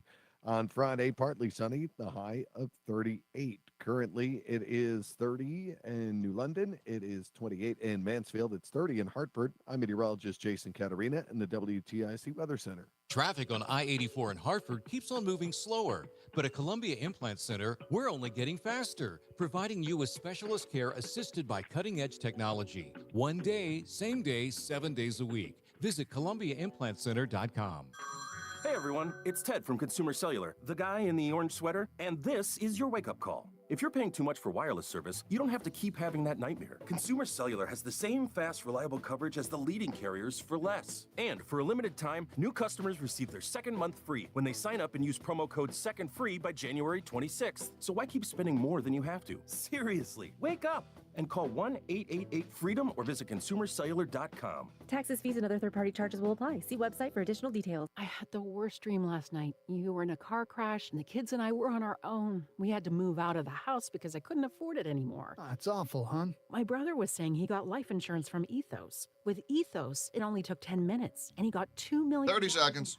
For around $2 a day. It's all online. No medical exam. He just answered a few health questions right from his house. Ethos, here we come. Visit getethos.com. That's getethos.com. Sample rate is a 10-year term life policy for 35-year-old healthy, non-smoking male. Billed monthly. Tune in to WTIC News Talk 1080 for Healthy Rounds, Saturday mornings 11 till noon. Learn from the top experts about the latest medical news and call in with your questions. Healthy Rounds, sponsored by Hartford Healthcare, Saturday mornings 11 till noon on WTIC News Talk 1080 and WTIC.com. Because you've got things to do at 7:28 in the morning, then stare at brake lights. Traffic and weather together on the 8s all morning on WTIC News Talk 1080 and WTIC.com. We're back. It's Reese on the radio, News Talk 1080 WTIC. Let's get to a couple of comments in the chat room, then we'll do this bit, and then we'll get back to the phones. Gary M. says, to change Connecticut, the church is where you need to focus. It's good to bring on pastors from around Connecticut to talk about the issues and how they are preaching. Good point, Gary, and I love the tip. You're 100% right. We do need to talk more to clergy, religious leaders, and things like that. I don't talk to them enough, and that will change. So thank you for that tip. Dan S. says, after you told that caller that you had evidence to contradict what he was saying, he said, no, you don't. He said, that just ticked me off. I can't use the P word, I'm sorry. He says, that just ticked me off. I would have hung up on him right there. How pompous of him to think that he knows what you have or don't have when he doesn't even know you. It's par for the course. I'm used to it. I am very much used to it. And speaking of not knowing, let's get to the Elizabeth Warren thing first, because that's my favorite. Even though the other one is the mic drop, this one was my favorite. If you missed it, folks, Elizabeth Warren is a clown in her role as a senator from Massachusetts. Whether or not she is a smart woman or at all means nothing to me. Her role as a senator, because again, she can't get out of her own way. She is a partisan in the sense of she just runs her mouth without recognizing how her foot is about to be inserted into it. And when you hear this, it will blow your mind. The exchange goes on for a while, and Pete just waits to the end. And what makes it even better is the laugh track that ensues right after it. Now, Mr. Hegstaff, you have written that after they retire, generals should be banned from working for the defense industry for 10 years. You and I agree on the corrosive effects of the revolving door between the Pentagon and defense contractors. It's something I would have liked to talk to you about if you'd come and been willing to visit with. Yeah, if he would have visited with you, he wouldn't have this viral moment. It's a good thing he didn't. But the question I have for you on this is, will you put your money where your mouth is and agree that when you leave this job, you will not work for the defense industry for 10 years? Senator, it's not even a question I've thought about, because it's not think about it right now. It's not one. My motivation for this job. I understand has never that. I been just about need what a could yes or no conceivably here. come next. Time is short. I just need a yes or no. I would consult with the president about what the policy should be In at the Defense other Department. words, you're quite sure that every general who serves should not go directly into the defense industry for 10 years. You're not willing to make that same pledge? I'm not a general, Senator.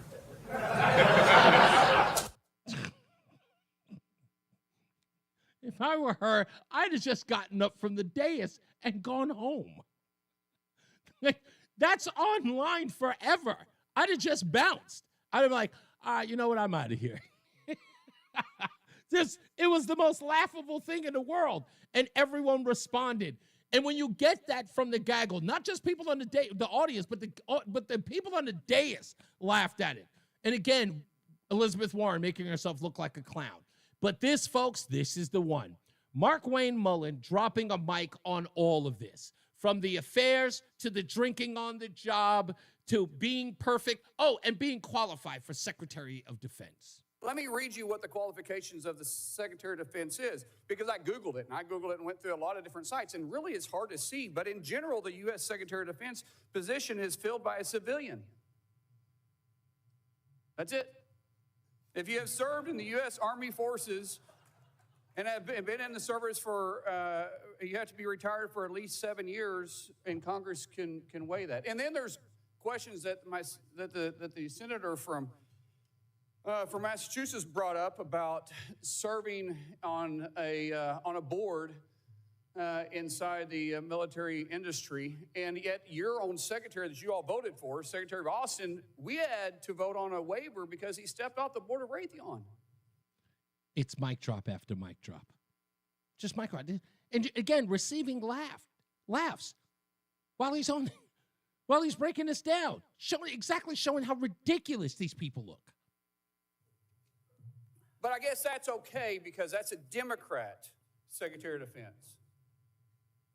But you so quickly forget about that. And then Senator Kaine, or I guess I better use the senator from Virginia, starts bringing up the fact that what if you showed up drunk to your job? How many senators have showed up drunk to vote at night? Have any of you guys asked them to step down and resign from their job? And don't tell me you haven't seen it because I know you have. And then how many senators do you know have got a divorce before cheating on their wives? Did you ask them to step down? No. But it's for show. You guys make sure you make a big show and point out the hypocrisy because the man's made a mistake. And you want to sit there and say that he's not qualified? Give me a joke. I mean, it is so ridiculous that you guys hold yourself as this higher standard and you forget you got a big plank in your eye. We've all made mistakes. I've made mistakes. And Jennifer, thank you for loving him through that mistake. Because the only reason why I'm here and not in prison is because my wife loved me too. I have changed, but I'm not perfect. But I found somebody that thought I was perfect. And for whatever reason, you love Pete, and I don't know why. But just like our Lord and Savior forgave me, my wife's had to forgive me more than once too, and I'm sure you've had to forgive him too. He killed it. He killed it. Again, I don't want to hear another nonsense about confirmation. That was it. And again, Tammy Duckworth versus Mark Wayne Mullen. No one is playing that clip. And that's the death knell. Boom. Democrats look silly. Silly.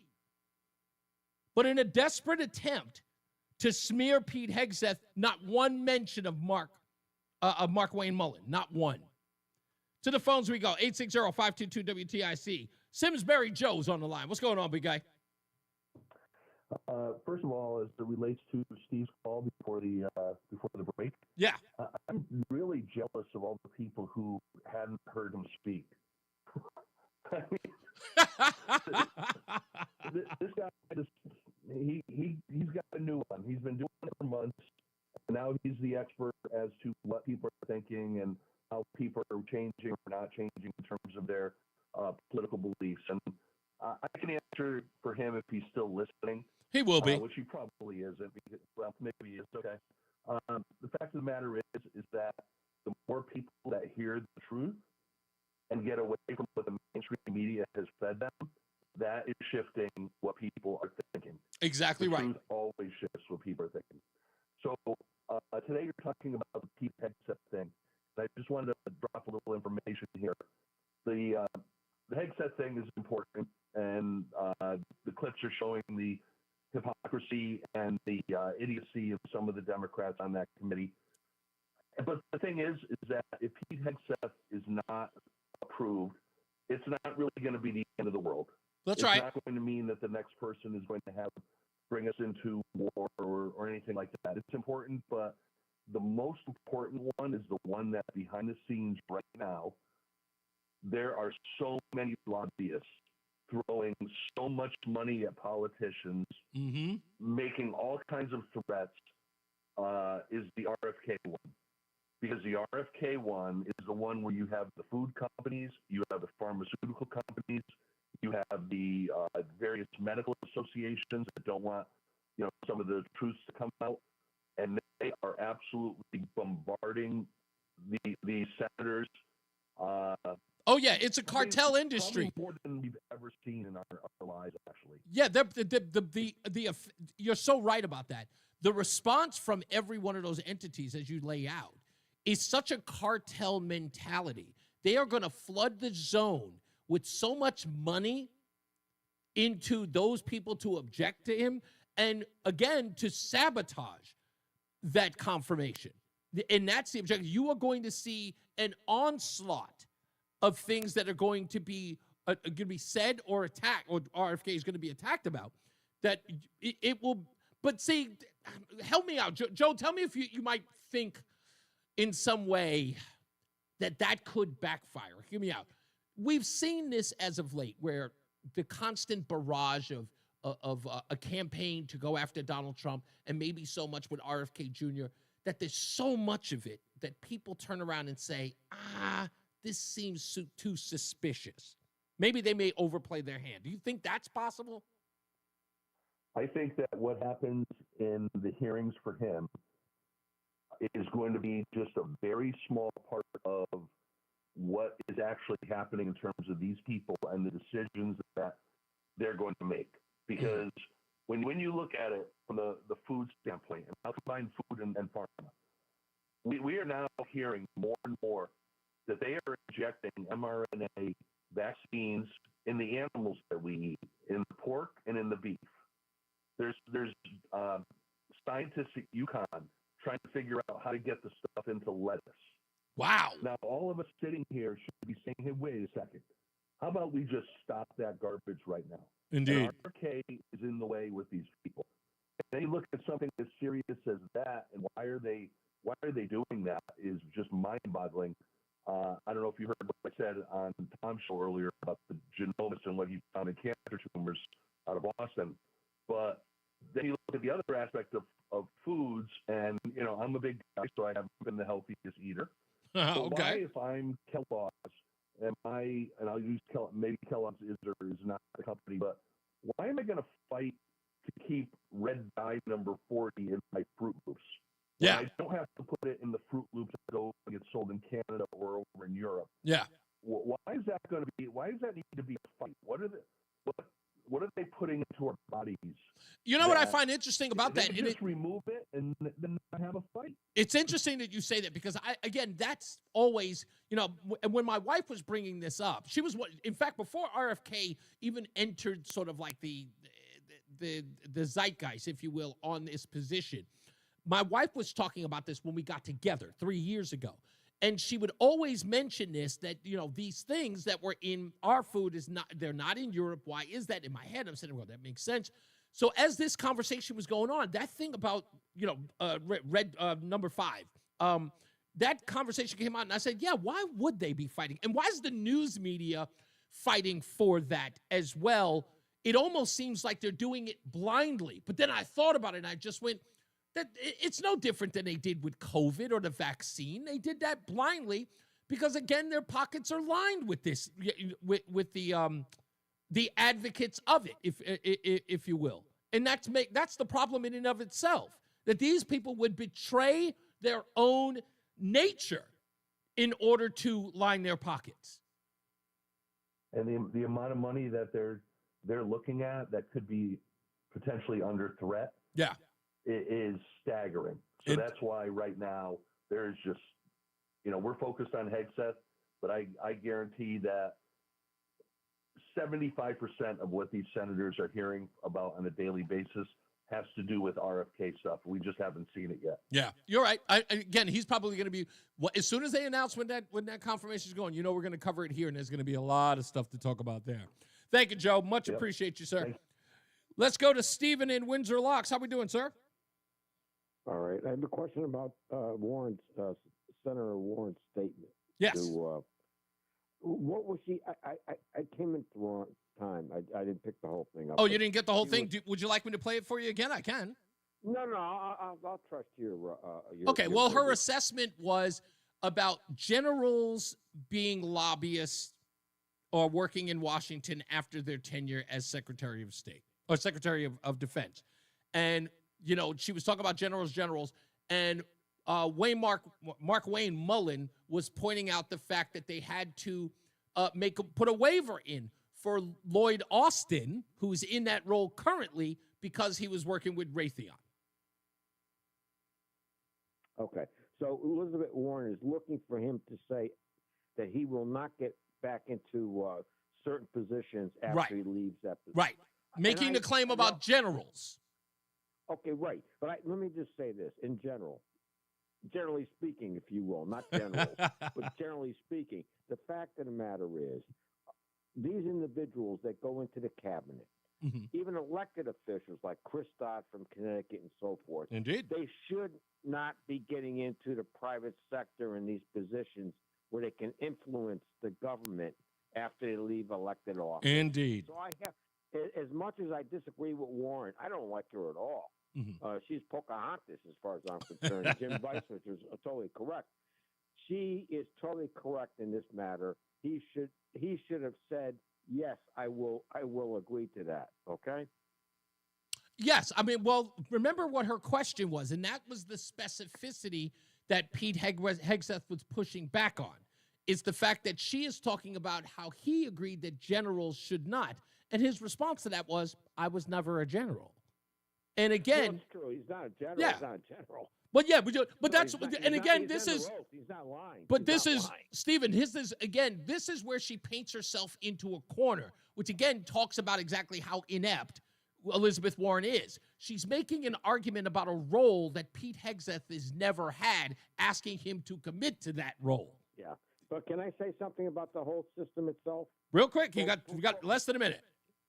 Okay, both parties, they both piss in the same pot. It's a project. Why do they have to say that word? And Okay. the fact that Yeah, I'm sorry. Unfortunately, you cannot use that word when you are communicating on the air. They will, they'll edit it, and of course they'll cut you off. I apologize, guys. It's just as bad. Any use of that word, the P word, and not that one either. But don't use any one of those words. You just can't. They will immediately cut you off. I have no control over that. It's become commonplace because I'm hearing it on cable news and news as well, and it should not be used. So I'm, again, it's not a censorship thing. It's a standard and practices thing. So I apologize for that. Anyway, nonetheless, 5 o'clock focus coming up. I'm still going to take your phone calls, so bear with me. The 5 o'clock focus has to do with going to the hospital, family, bereavement, things like that. So stick around with that. I'll give you a breakdown of it when we get back. Now let's get to Mark Christopher in the BPS Traffic Center. How are we doing, Mark? All right, Reese, thank you very much. You're clear. Thank you, sir. You're going to see delays. Yeah. 3 Jennings Road down to 32A. Dude, I'm cooking in here. Is it hot? A little slow as you Our AC's been acting up for like a week now. The compressor needs to get changed. 18 to 17. 81. Holy moly. Northbound side 91, that moves well. Cromwell through downtown up into Windsor. Hey, real quick, Westbound hold on for a 84 quick slowing in East second. Hartford, approaching the Bulkley Bridge.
Partly cloudy, breezy, and cold tonight, too. The low down to 23. So actually, Shine. last week of February, first week of March, we're going to be host familying. Because one of my sons went to France last year, and they're coming here this year. Oh, So okay. we're hosting, yeah. Oh, okay. So is this a thing like sort of like you have to do a sort of flip around, like a switch? Like Not they host necess- you first and then you host them? We don't know what student we're going to have. We might have the same student that he lived with when he went there. Oh, but cool. Nordic USA. But the teacher sent down an email again yesterday. They're still short 5 more host families. Oh, wow. But the problem is, like, my wife emailed the teacher back, like, we have all boys in the house, and there's certain requirements you have to have, like, when you're hosting. The 5 students they're looking for host families for are all girls. Oh, wow. So I'm like, we can bunk like 2 more boys in our house, Yeah. but we can't do any of the girls. So I was like, Thomas. So we emailed her like, if we could free up another, family from a boy and we can take 3 kids. Yeah, yeah, I hear To a you. home on Horseshoe And this Drive is on what the is this, report high of an school? active Yeah, it's high school. Oh, wow. Viola was So to keep costs down. later died. Because like last year when he went to France in February, figure they were there for like 7 days, airfare.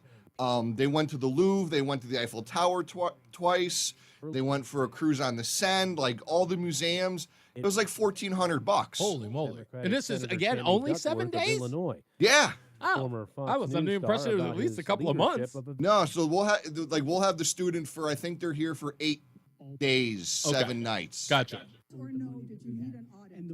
was like, that's how it's costing us more to send him to Quebec in March for 4 days than it cost us to ship him to France for a week. Other senators Because they have to get hotels. Right, petitions right. against Hegseth regarding sexual assault and drunkenness. Armed services. I was going to say, I have no houses in my neighborhood that are for sale. Yeah, I know. That's why I think we're just going to do it that way. It just makes sense. And it's the same amount to rent a home. Hegseth says President-elect Trump. You know, to go to one of those places. to I be a mean, we change checked the agent. Avon Farms, and that's exactly In what LA, it was. firefighters are like on 25. alert with the Santa Ana winds gusting again. More from Yeah, it's getting nuts up here. Mars. Oh, yeah. A red flag warning in effect with potential wind gusts as high as 70 miles per hour, raising concerns even further inland. We just ask people be extra vigilant as we move through yet another offshore wind. Eric Sherwin there with Going the San up. Bernardino Fire Department. The death Dream. 24. I didn't hear you. I'm sorry. Thousands of homes and businesses have been destroyed. Coalition of Labor Groups has presented its equity agenda at the state capitol. Yay. Saying residents are struggling. Connecticut for All is calling for higher state taxes on the wealthy to pay for major investments in education, affordable housing, and health care. The state colleges and universities system is hurting. CCSU President John O'Connor says that's bad for some of the most financially vulnerable students. It's clear that as our Connecticut state universities have become increasingly more black and more brown, CSU students have suffered from high tuition and fees, program cuts, and reduction in student services, all caused by state defunding. Overall, the coalition is calling for $2.6 billion of investments in the upcoming budget, which would require the state to dip into its surplus, something Governor Lamont has been reluctant to do. A female had to be pulled from the chilly waters of the Connecticut River after she fell through the ice this morning in Rocky Hill. Police received the call a little after 9 that the victim walked onto the ice and fell through. Rocky Hill Fire Department was on scene and initiated the rescue. They say the victim was about 100 feet from shore, clinging to the edge of a hole in the ice. The victim was brought to shore in about 6 minutes, they say, taken to an area hospital for treatment of non-life-threatening injuries. One of the legislative committees expected to garner the most attention this session is the Housing Committee. Members held their first meeting today. Homelessness has increased 13% in Connecticut since 2023-24. Democratic Committee Chair Bridgeport Representative Antonio Felipe says residents are being priced out of Connecticut. But we're going to be collaborative, and we're going to make sure that this increase of 13% in homelessness and 30% in rent and all the burdens that are happening to young people in the state of Connecticut, to people in our cities, to people in our rural areas, and in the suburbs where it's hard to pay to buy a home or to refinance your home. At a news conference this week, legislative members and advocates for the homeless called for $33.5 million in the new state budget to address several issues, including prevention and crisis response services. On Wall Street, the Dow was up 221 points, the NASDAQ up down 43, and the S&P up 6 points. For these stories and more, go to WTIC.com.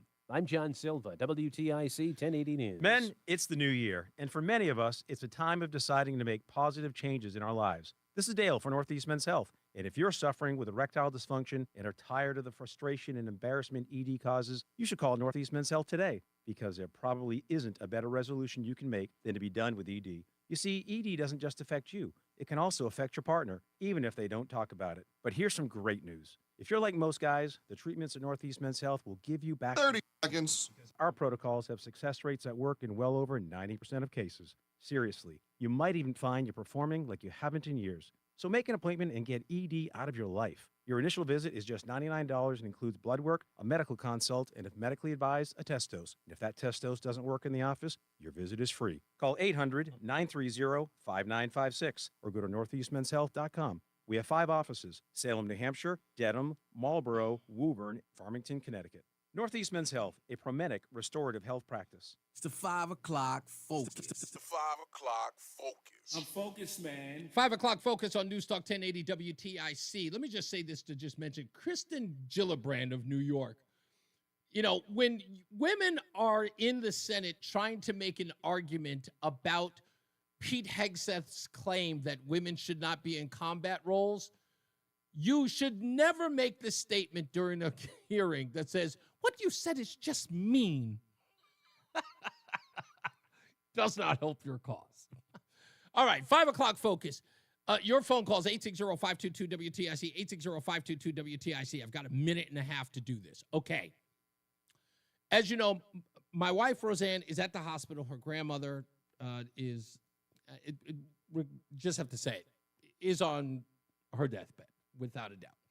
And I've grown to know this woman for the last 3 years, and she is a huge part of this family, my wife's family. She is the matriarch, without a doubt, and they are all there. And I was wondering to myself, as we got there early, I had to close down the U-Haul, and I drove my wife there this morning to the hospital. And as we were getting closer and closer to the time that I had to leave, the hospital's about 36 minutes away, I said to myself, should I call in? And I thought to myself, I don't think it's right. Hear me out. It's my wife's grandmother. And she's of age. And I kind of felt like, I don't think it's a good enough reason for me to call out of work today. Am I wrong for saying that? Like, if it was her mother or her father, I get it. I would have totally have to go. I got to be there with. But her grandmother, for some odd reason, I said maybe I should go to work. Am I cruel for doing that? Am I insensitive? Should I have taken a day off? Because I'm always wondering what's the level of which you do, like you have to sort of cut it all off and say, all right, this is, and again, I don't know if there is a rule, but in my head, something said, I don't think I could call my boss and said I can't make it in today because I feel like my boss was like, well, that's her grandmother. It's like, I don't know. It's just, I don't know what the protocol is. So that's why I'm asking. Let's get to the BPS Traffic Center with Mark Christopher, who I will ask briefly because I know he's got to get to the job. Do you understand what I'm saying here, Mark? It's like someone in your wife's family is passing away. Right. If it was her mother or her father, it would be understandable for you to call in and say to Janine or whoever the boss is at the time and say, hey, my wife's mother or father passed away. I'm going to take the day off to console my family. Oh, that yeah, would be absolutely. Absolutely. Yeah. Is there a criteria that just says, okay, I can't say that like grandmother or because I feel like her grandmother, she's in the hospital, she's still with us, but it looks very likely that she may pass within the next couple of hours. I kind of felt like I shouldn't have been there and I should come to work. Am I being wrong or insensitive or should I have been there? I know it's a tough question to ask. It depends on how your wife was dealing with it. Yeah. If she was having a tough time, you'd want to be there to support her. I would take the time off. Yeah. But if she was like, okay, grandma's 99 and she had a great life. And, yeah. If it was one of those kind of things, and then I would leave. So it there up to are your mitigating deal. factors, right? Absolutely. Okay, good. It's been killing me since I left. And I'm going, maybe I should. As I was driving home, 30 minutes, I had this sitting on my head. And I was like, you know what? Maybe I'll make this a 5 o'clock focus. Because I know that some people have dealt with this before. Like, where do you draw that line? And I just didn't know. It's just like, I don't know. I've never been in this position before. I would say if you felt she needed the support, I would definitely take the time off. Okay. All right, so there's no divining line here. Right? No, right? no, okay. no. That's what I thought. Okay, I'm sorry. Yeah. Thank you for your advice. I appreciate it. All right, anytime. My pleasure. If you're heading into Hartford right now, you're clear. Slowing 33 down to 32 A and B. South of downtown, a little slow again as you approach exit 19 to 17 for the Wilbercross Parkway in Meriden. Northbound 91 moving well Cromwell through downtown up into Windsor. Westbound 84 is tight up approaching the Volkley Bridge out to 45 Flatbush Avenue. 84 eastbound slowing approaching 46 Sisson Avenue to the Volkley. 291 eastbound's a little slow getting over the Bissell Bridge heading into South Windsor. 2 eastbound at Good Ride, Glastonbury to Marlboro. Quiet Middletown, 9 in the Aragodi Bridge. Waterbury westbound 84 a little slow by 25. 84 eastbound, some slow traffic between 17 and 18 as you move into Waterbury. Southbound Parkway, see delays from 62 down to 60 in Hamden. 91 southbound slows from exit 4 in toward the 95 interchange, and 95 southbound delays in New Haven, 46 down to 43 in West Haven. Traffic and weather together on the 8's WTIC News Talk 1080. WTIC weather. Partly cloudy, breezy, and cold tonight. The low down to 23. Remaining cold and breezy as we make our way through Wednesday with sunshine and a few clouds. The high 33. Wednesday night, clear, breezy, colder. The low down to 17. Then mostly cloudy, still cold, not as windy on Thursday. The high 31. And heading into the day on Friday, partly sunny. The high up to 38 for us. Currently, it's 28 in Danbury, 24 in Waterbury, New Haven at 31, and 30 in Hartford. I'm meteorologist Jason Caterina in the WTIC Weather Center. Want $125 free heating oil or propane to save on heating costs this winter? Back in about 2 minutes. Okay. Go with Petro. Petro has a great deal on a new heating system with $0 down and low monthly payments. Go to petro.com now or call 1-888-PETRO02. Hi, I'm Joe with SimpleSaleUSA.com, and I buy houses cash. If you own a house and want to sell it fast at a fair price, call me at 203-896-4000. I can pay cash and close in as little as 7 days. I buy houses in any condition, any price range, and more importantly, anywhere in Connecticut. I'm a private real estate investor who buys several houses a month, and I want to buy more. I buy inherited houses, divorce houses, behind in payment houses. I even buy my tenant won't pay me the rent houses. Do you own a house that is trash and needs thousands of dollars in repairs? Great, because I love buying junk houses. I buy vacant houses, abandoned houses, condemned houses, and even foreclosure houses. If you own a house and want to sell it fast, call me at 203-896-4000. That's 203-896-4000. 203-896-4000. Hey everyone, it's Ted from Consumer Cellular, the guy in the orange sweater, and this is your wake-up call. If you're paying too much for wireless service, you don't have to keep having that nightmare. Consumer Cellular has the same fast, reliable coverage as the leading carriers for less. And for a limited time, new customers receive their second month free when they sign up and use promo code SECONDFREE by January 26th. So why keep spending more than you have to? Seriously, wake up and call 1-888-FREEDOM or visit consumercellular.com. Taxes, fees, and other third-party charges will apply. See website for additional details. If you want jazz music, go to New Orleans. 30 seconds. New York. And for psychics, think California Psychics. You want the best, you go to the best. At California Psychics, home of free spirits and open minds, we know better than anyone what makes a good psychic. That's why we guarantee if your reading isn't life-changing, it's free. Visit CaliforniaPsychics.com and experience the joy of... There we go. California Psychics. It's the 5 o'clock focus. It's the 5 o'clock focus. I'm focused, man. Let's get right to the phones. Plenty of calls on the line. Let's get to them. 860-522-WTIC. Kim is in Cromwell. How we doing, Kim? All right. I just want to pass along some news. The House in Washington passed through a reversion back to the way Title IX is supposed to be as far as girls' sports goes. Okay, there was a revision to Title IX from the Title IX that... the stuff that Biden put through. Well, they just did a bill, and it did squeak by. It goes to the Senate now, but it's not at all clear whether they have 60 votes there to get it through. So we still have to rely on the courts. Indeed. And I did put a call into Senator Thune, and I told him, I says, you better make this priority because it's not some of the normal headline stuff that people care about. Right. It's this other stuff that people, and I said, so don't get lost in your political theater and the usual, it's got to be about the military and going to war. Yeah. There. So we'll have to see as that develops there. Now, with what you just had to say yes. on calling in and whatever. Yes. I think this is one area where the United States needs to make some progress and maybe could learn from Europe.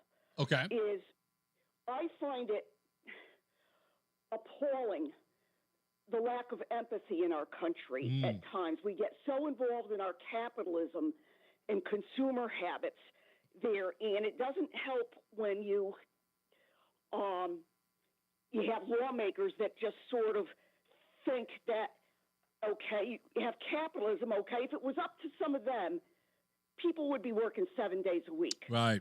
I got you. They don't believe in Social Security. They don't believe in pensions. They probably would put children to work. Do you And think they that's certainly bleeding don't over believe- into do you think that's bleeding over into the workforce? Like part of the problem that I was having with making that decision was my sort of mindset of needing to be at work as opposed to bereavement in this case. Is that what you think is? Right. And this has also been part of the destruction of the nuclear family because we can't seem to slow down and say, sometimes things come up in our lives where you just have to go slow. Ask God.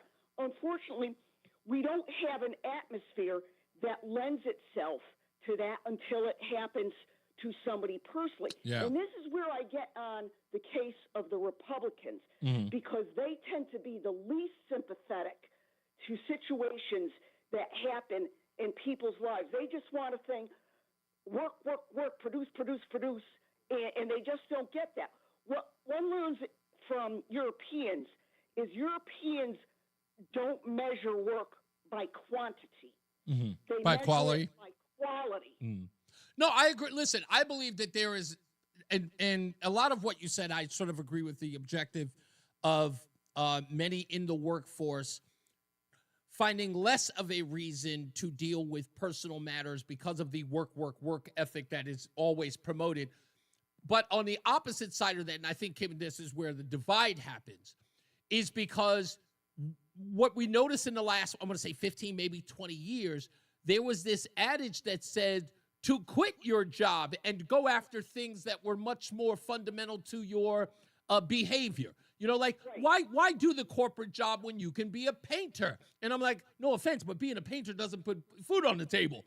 And there's there's that people taking liberal arts degrees instead of finding a degree in a job that's actually functional and profitable. Here we go again in our own state. Right. Some of the Democrats are going to raise the bill again to pay people on strike. Yeah. That has never been acceptable. You don't even get food stamps if you're on strike. Because it just will promote more and more strikes and this whole slowdown and stuff. It's very destructive to society. It's very destructive to the individual. Yeah, it's a good point. Thank you, Kim. Much appreciated. I love that conversation. It has more legs than I thought. Dave is in Ellington. How we doing, sir? All right. Hey, how are you, sir? The world's about to change. Everything you two just said, just sit back and realize this. A painter can make up to $30 to $45 to $50 an hour. Okay? Yeah. You want to go to college? Go right ahead. You want to go into debt for what, 50 years? I mean, I hear people, well, I'm in this big corporation and I'm still paying off my college tuition. Yeah. There's so many people who made that horrible decision, Dave. No, hold on.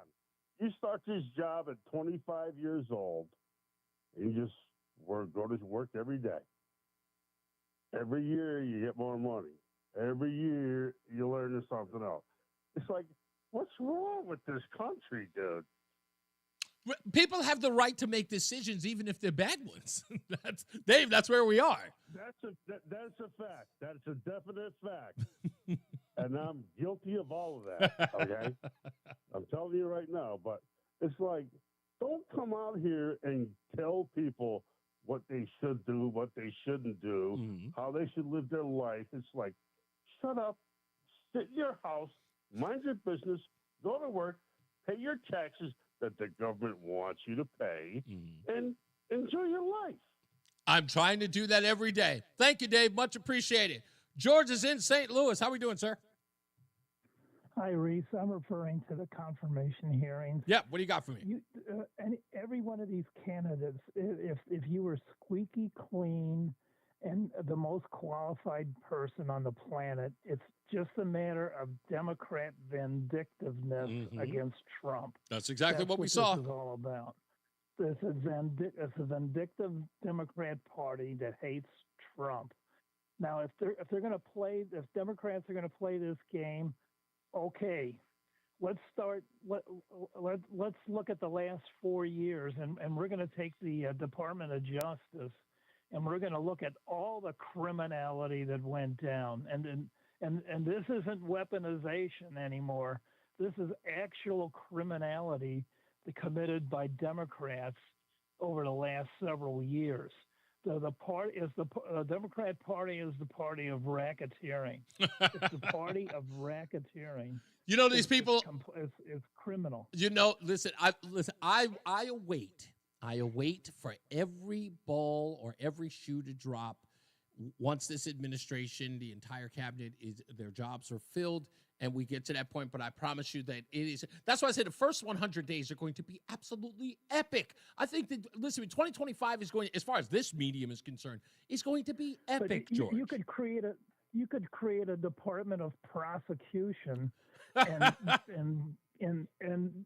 just concerning just Democrat criminality alone. I'll tell you what'll be interesting, George. Here's what we will find. What I want to watch, and it's my favorite part of all of it, what I want to do is watch the pundits on MSNBC and CNN defend the criminality as we learn about it. I want to watch these people twist themselves into a pretzel and defend the criminality to make excuses for it. They're going to make themselves look silly, and they know it. You know, Reese, the Democrats haven't caught on yet. They haven't realized they've done damage to the American public. That's why they lost. Yeah. That's why they continue to lose.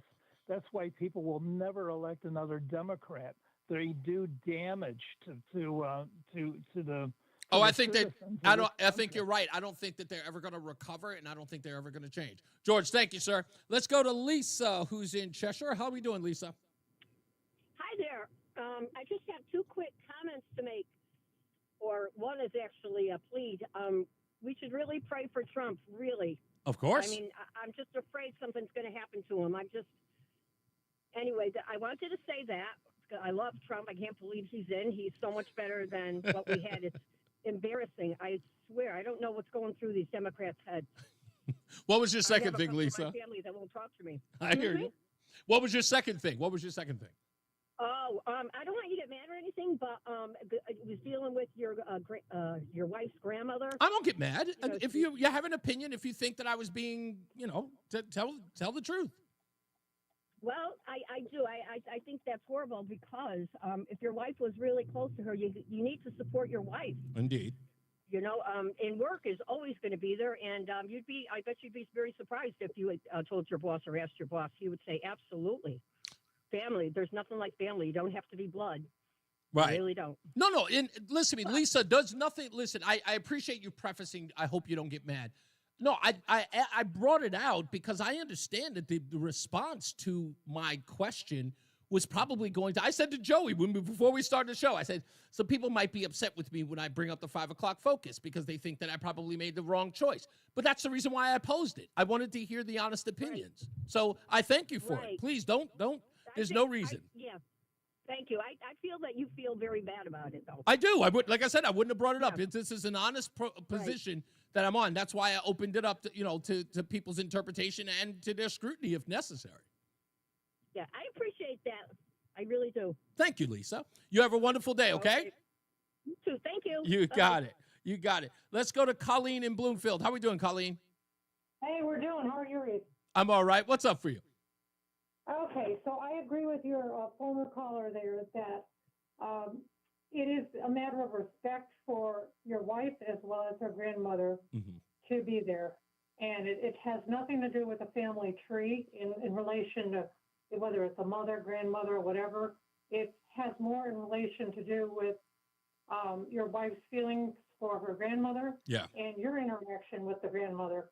And it's just a matter of respect. That's what it boils down to. I totally appreciate that. Again, it was, I didn't bother to mention this, by the way, although maybe I should. My wife was okay, she was understanding. She didn't, say, I wish you'd stay with me. I would have loved if she had said that. If she was like, no, I really want you to stay with me, I would have called the office and said, okay, my wife really, really needs me here. She encouraged me to go, but it was me. And again, she put no pressure on me. I'm only putting this pressure on myself.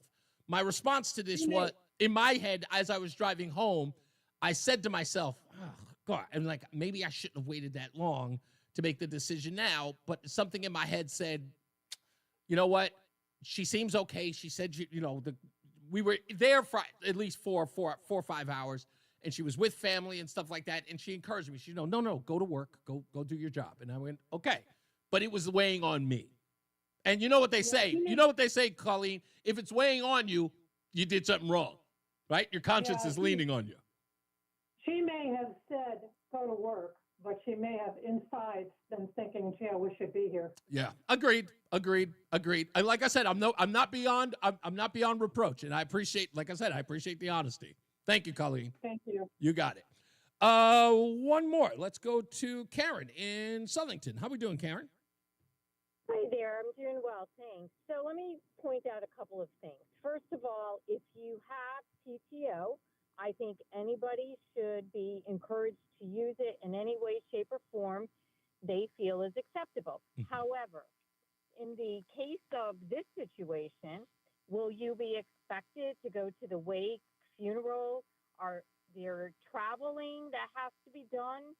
If that's the case, and you need to take time off for that as well, if you have a limited amount of PTO time, that is going to cut into it. Indeed. I don't think it is the responsibility of the employer to give out health and wellness days, especially for a situation like this, when this isn't a direct relative, when, at least in my company, a grandmother of a spouse is not considered immediate one of those bereavement days. So I think you need to look at the larger picture. And I mean, if this was a person who was like a mother to your wife, that might be a different story. But it's your responsibility to decide how you're going to use your PTO, and to also know you probably will need it in the back end. Right. Karen's talking about paid time off, for those of you who do not know that acronym. And thank you, Karen. You're 100% right. I think that it's so funny you say that, because a degree of that was running through my mind was saying that this could last for a long time, and there can be other times in which I can use that PTO or paid time off wisely to make sure that I'm there to support my wife. Thank you, Karen. I appreciate that perspective. That was great. You got it. All right, let's get another check of the traffic with Mark Christopher in the BPS Traffic Center. Hey, Mark. Hey, Reese, thank you very much. And you're clear. Thank you. Eastbound now, just east of exit 44, Prospect Oakwood into Hartford. Looks like left shoulder, maybe a little bit of the left lane block there, so a little delay now as you approach 44. After that, you'll see delays again approaching 46 Sisson Avenue down to the Bulkley. Westbound 84 is tied up East Hartford, approaching the Bulkley Bridge out to 45 Flatbush Avenue. South of 91 delays in Hartford 33, down to 32 A&B, another slowdown by exit 23 in Rocky Hill, and more sluggish traffic approaching 19 down to exit 18 in Meriden for the 691 interchange. Northbound 91 moving well, Cromwell up into Windsor, 291 384 okay, 2 eastbound moving well, Glastonbury into Marlboro. Middletown's okay, 9 in the Aragoni Bridge. Westbound 84 in Cheshire, a little slow, 26 up to 25 in Waterbury. 84 eastbound in Waterbury slowing 17 to 18. Southbound Parkway, you've got slow traffic, 61 down into the West Rock Tunnel. And 95 southbound, look for slow traffic from 46 to 43 in West Haven. Traffic and weather together on the 8th, WTIC News Talk 1080. Partly cloudy and breezy tonight. Cold, the low down to 23. Still breezy Wednesday. Sunshine, a few clouds. The high of 33 is going to feel like it's down in the 20s with the breeze. Then mostly cloudy and colder still as we head into Thursday. The high of 31 on Thursday. I'm meteorologist Jason Caterina in the WTIC Weather Center. Join us this Sunday for Tumulo Financial, your go-to for retirement planning and taxes. Tune in to the father and son duo from 7 a.m. to 8 a.m. or catch the replay from 5 to 6 p.m. Tumulo Financial Retirement Planning with Integrity on WTIC News Talk 1080.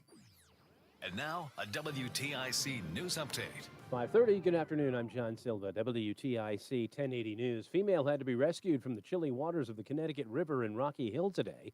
Police and fire arrived to find the victim about 100 feet from shore in Ferry Park. She was pulled out of the water and taken to an area hospital for treatment. No first responders were injured. Former Fox News personality Pete Hegseth went before the Senate Armed Services Committee today for his confirmation hearing to become the Secretary of Defense. President-elect Trump's other cabinet choices, 7 expected to face senators tomorrow. A Monday night fire in Hartford has left over half a dozen families displaced. The fire broke out in an apartment building on Weathersfield Ave. Some were hanging out of windows waiting to be rescued by firefighters with a ladder truck. 2 were treated for smoke inhalation. An arrest in connection with a shooting death of a teenager in New Haven last month. Police say the suspect is 17. Daley Jackson was gunned down at Shelton Avenue and Huntington Streets. Police expected to have more to say at a Wednesday news conference. Woman is dead and 3 teens injured following a crash Monday night in New Fairfield. This happened at Ball Pond and Harvest Roads. The one car carrying 3 teens collided with a vehicle driven by a 62-year-old woman identified as Diane Staub. She died. The teenager sustained non-life-threatening injuries. Beefed up firefighting force staged around L.A. to attack flare-ups or new blazes. Residents preparing for more fire danger as strong winds kicked up again. Wall Street, the Dow finished up 221 points. The Nasdaq lost 19. The S&P was up 6 points. NBA tonight, Celtics and the Knicks are idle. The Nets play late in Portland. NHL, Bruins host Tampa Bay. The Rangers skate in Colorado. And the Isles host Ottawa. For these stories and more, go to WTIC.com. I'm John Silva, WTIC 1080 News. Tom Shattuck here with a question. Was your goal to lose weight this year? If so, are you already down 16 pounds? That's a serious question because I dropped 16 pounds my first 3 weeks alone with Awaken 180 weight loss. That's how fast the weight can fall off when you choose the solution for weight loss. Each week you look at the scale and the number goes down and down. Every morning you wake up, you feel better and better. For me, I had huge spurts of energy. I still do. And my anxiety is totally gone. Experiencing those results, and given how easily Awaken 180 was, there was no way I wouldn't reach my goal, and I did. And so did my wife, Alice. She dropped 35 pounds. If you add it up between us, that's 115 pounds combined, thanks to Awaken 180 weight loss. Awaken 180 Weight Loss is the only weight loss program I know that puts their money where their mouth is. They're so confident in your success, they offer free support for life. Life, a one-time investment in yourself for a lifetime of benefits. Online at awaken180weightloss.com. That's awaken180weightloss.com. We all hear the radio ads about the IRS. They tell you to be afraid, to be scared, and they try to frighten you into calling. I'm not here to do that. Tax Relief Advocates is different. TRA is here to tell you that if you owe money to the IRS, whether it's $5,000, $50,000, or $500,000, we have a solution. It doesn't matter if you're sitting in your car, at work, or with your kids. No matter where you are, call now. 800-575-6480. Like 30 seconds. Use hope. TRA can eliminate or reduce Ready to what go. you owe to the IRS. Generous programs are now available that can give you a fresh start. Our passion is taxes and helping individuals fix their IRS problems. We have over 1,000 5-star reviews on Google and an A+ with the Better Business Bureau. You don't need to be afraid of the IRS any longer. End your tax nightmare today by visiting us online at TRA.com or call 800-575-6481. That's 800-575-6481. Tax Relief Advocates. There we go. Solutions for real people. Stay locked in. Reese on the radio is on WTIC News Talk 1080.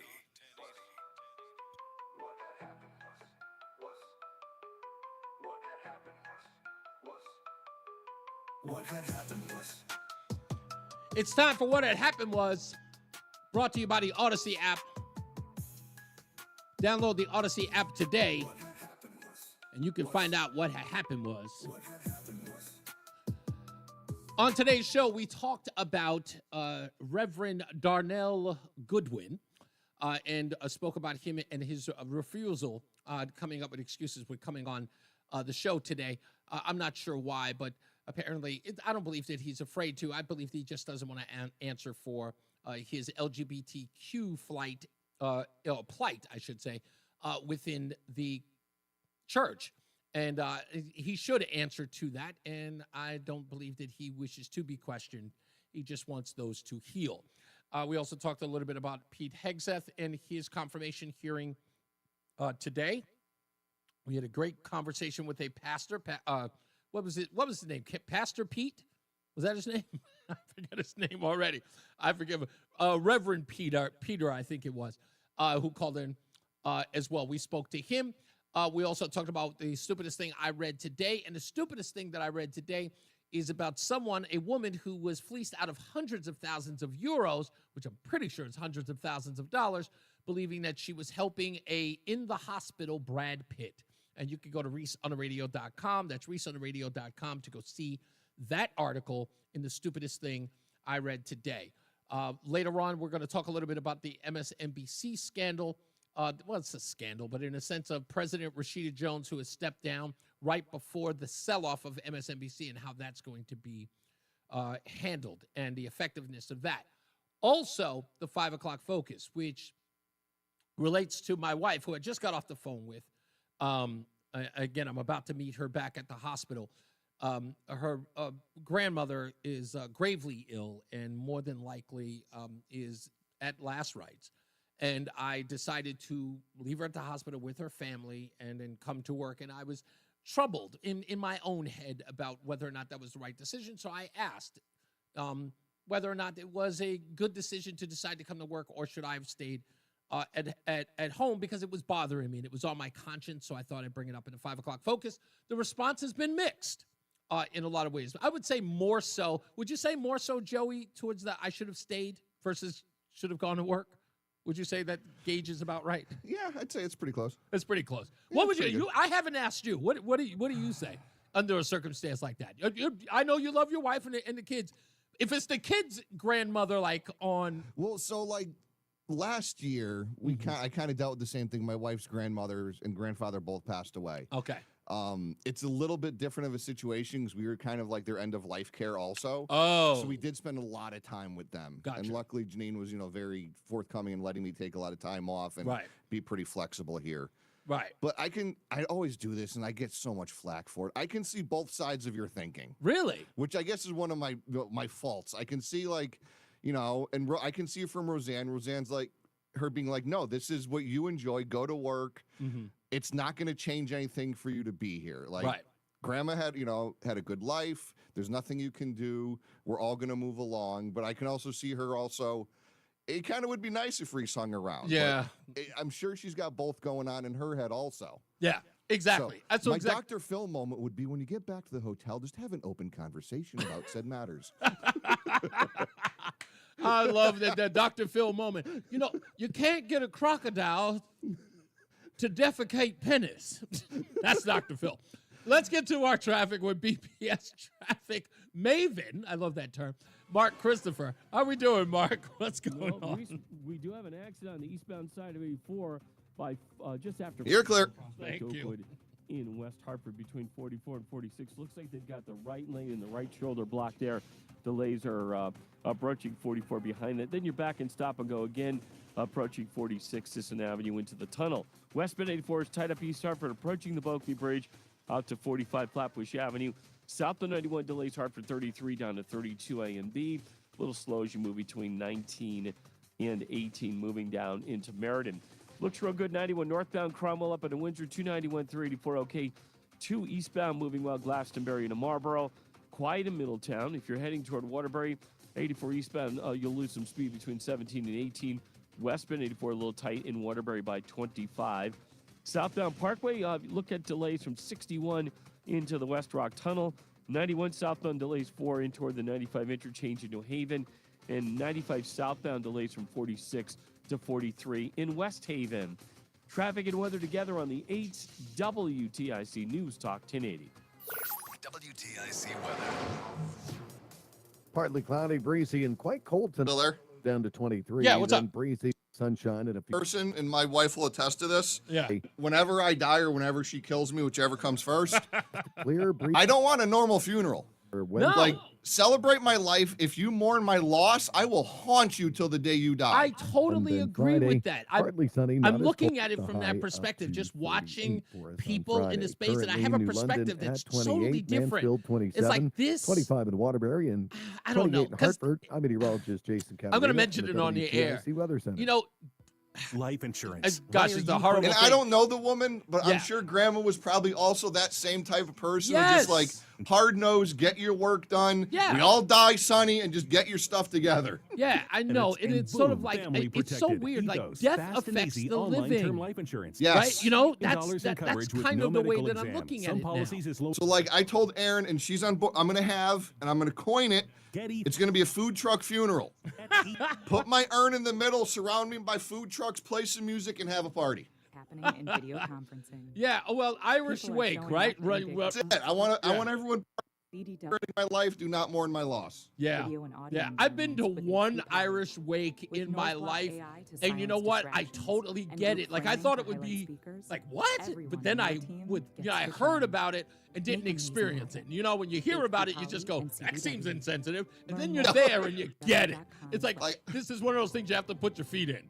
I want a taco truck. I want a barbecue truck. I want someone making pizzas. Like, There's a company Exactly. called National Debt Relief that can help. I only live once. Enjoy it while you guys Yeah, can. yeah, It's exactly. possible, like 12 to 48 months from now. With Hey, National hell, Debt and if Relief, possible, you can cut your avenge minimum me. credit and pay as little as $250. Like, if there's not someone streaking, I'm going to be pissed. Payments every month. You can make one low monthly program payment, plus you can get approved in just a few minutes. They've helped hundreds of thousands of people just like you. Trust me when I tell you. Like, if Nikki Glazer's still around, get her to roast my dead body. There you go. Well, in an urn, because I'm getting cremated, but. Free. Call 800-234-7799. 800-234-7799. Again, that's 800-234-7799. There we go. Apply today. Trust us, you don't want to ask Alexa what 10 to the power of 308 is, but you could ask her to play WTIC News Talk 1080. That's safe. I do. It's Reese on the radio, News Talk 1080 WTIC. Thank you guys, by the way, and thank you. I appreciate all of you and all of the well wishes you are giving to my wife, Roseanne. Many of the questions inside the chat room are, of course, obvious. Yes, there was, like I said, there were just a pouring in of family members coming in. I'm meeting new people as I'm sitting here. And again, I kid you not when I say that her grandmother was the matriarch of that family, and just pouring in of love and support. And Roseanne seeing family members she hadn't seen in years, and she is with them now. Her Aunt Cindy and they're all, getting together and reconnecting. And as I was telling Joey in the background, if you're listening in the chat room or on the social media, you can hear us talking about it. Death is about the living, not of course the person who is passed. And watching those people mourn can be, it's daunting, and it's like, and I get Joey. Joey's behind the scenes saying, it needs to be a celebration of life. I want people, and this is me personally, I want people talking about the funny, silly, crazy things I may have said or done, one of my jokes that I told them, or a funny interaction that they had. I want them I want people bent over, howling, laughing. Yeah, all those stories you couldn't tell when I wasn't alive because we'd get in trouble. Exactly. Now's the time. Now's the time. The airing of grievances. There you go. Indeed. And, I said, if you really, really want to watch a great eulogy, it is watch Jason Carter, Jimmy Carter's grandson, tell that story about his grandfather first getting a cell phone and trying to take a picture. It's a great story, and I couldn't help but laugh. And I'm like, I want that. That is such a great moment. And, to hear those people laughing about him and sort of giving the, oh, Jimmy, that's the kind of stuff that you want. But anyway, the 5 o'clock focus, again, has been completely, you have no idea, folks. It doesn't matter what your side of this debate is or this question is. I want to hear it. It really gives me perspective, and it's helpful. It's helpful to me to navigate this as a person. That's why I'm sort of leaning on you, if you will. So I appreciate you wholeheartedly. Let's go to my good friend Matt in Bristol. How are you, sir? Hello, Mr. Hopkins. What's up? So I can't weigh in on the 5 o'clock focus because now you made it too personal and too emotional. So I'm out of that. Okay. So I'm gonna go to Pete Hegseth. Okay. And yeah, I think he should be disqualified from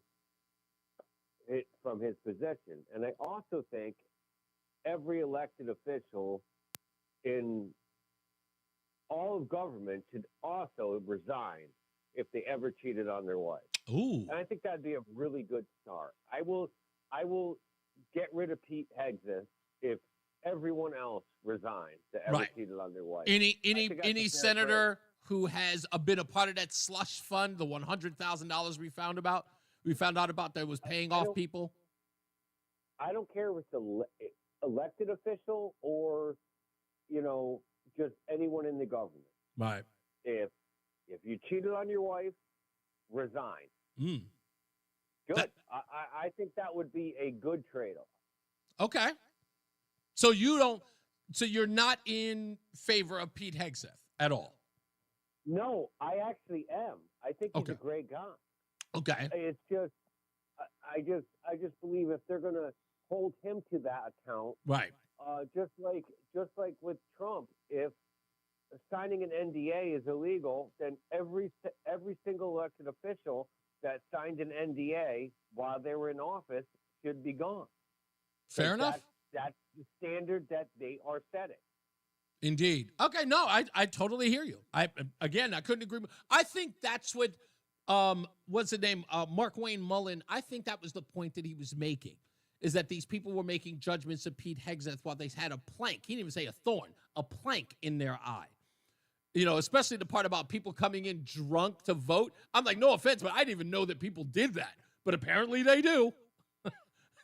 They're voting on legislation for the rest of us having 3 sheets to the wind.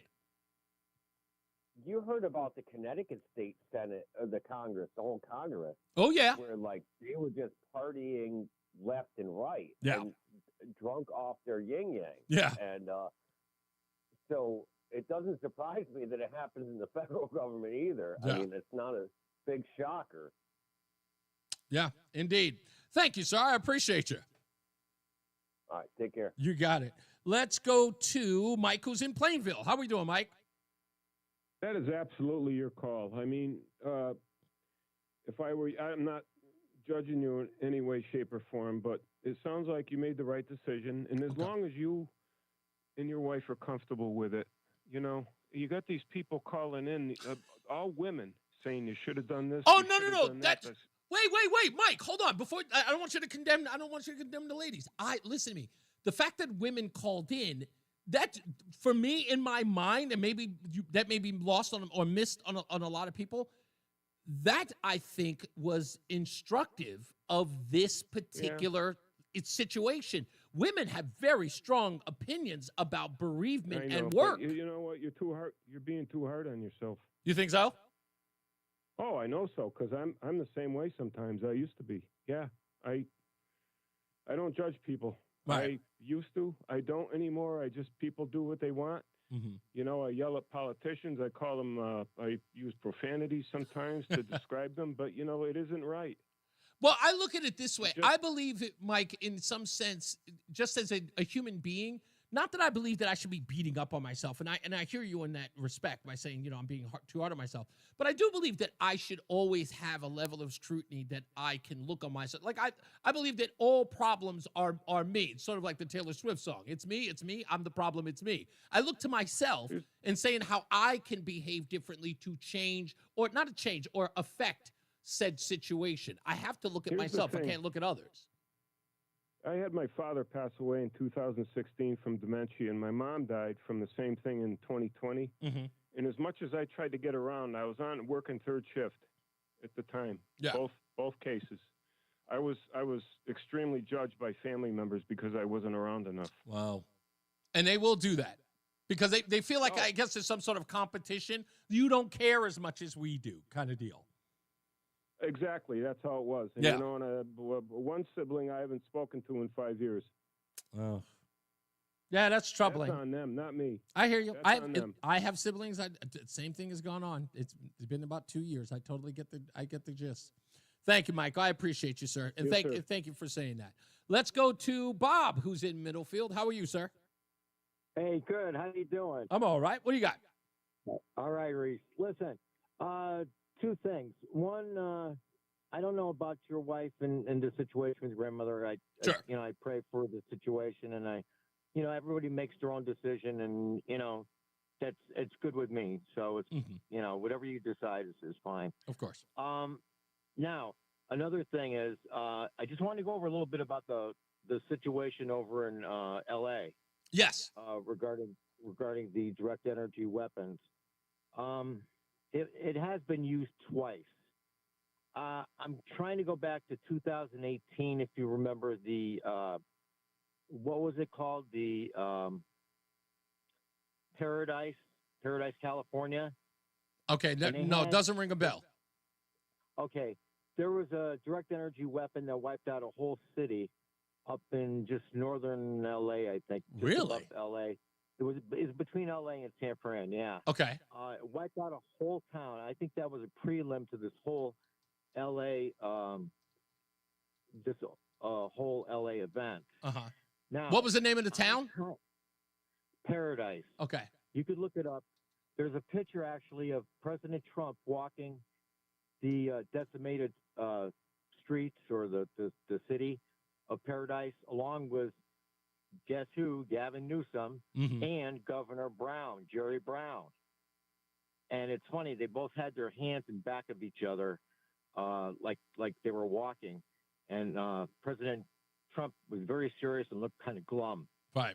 Walking. Everything about this is turned out to be like the first, and this is always a bothersome thing to me, Bob, is that when you look up something and the top results are fact checks to discredit it. I looked it up. It says this is exactly what I wrote. Direct energy weapons, Paradise, California. The first, let me read to you the headlines. PolitiFacts, if wildfires leave blue items unburned, full fact, no evidence directed energy weapons cause fires. USA Today, no evidence directed. DW, fact check, Maui fires caused by direct energy. Were 2023 Maui fires caused by direct energy. So it immediately, if there's a strong effort to debunk it, I question it. All you have to do is if you had a blue roof or blue garbage can or whatever blue painted on top of a roof in Maui, you would realize that your house was safe. So, interesting. They could say whatever they want about that. That's why Oprah had a safe house and The Rock and everybody else. But anyway, another thing that's perplexing too is, you ever see the picture of Trump wearing a MAGA hat with the 45 and a 47 stretched out across it? I've never seen that. Okay, it's 45, meaning he was the 45th president, Right. and he's soon to be the 47th president. Correct. Add up the numbers, 4, 5. You got what, a 9? Mm-hmm. Add up 4, 7. What do you got? 11. No, stop it. 9/11. 9/11. Hey, you're talking to a guy that knows conspiracy. I'm just telling you right listen now. to me. You may very well be the star of Whack Job Wednesday in the near future, my friend. It's not even Wednesday yet, and I'm here.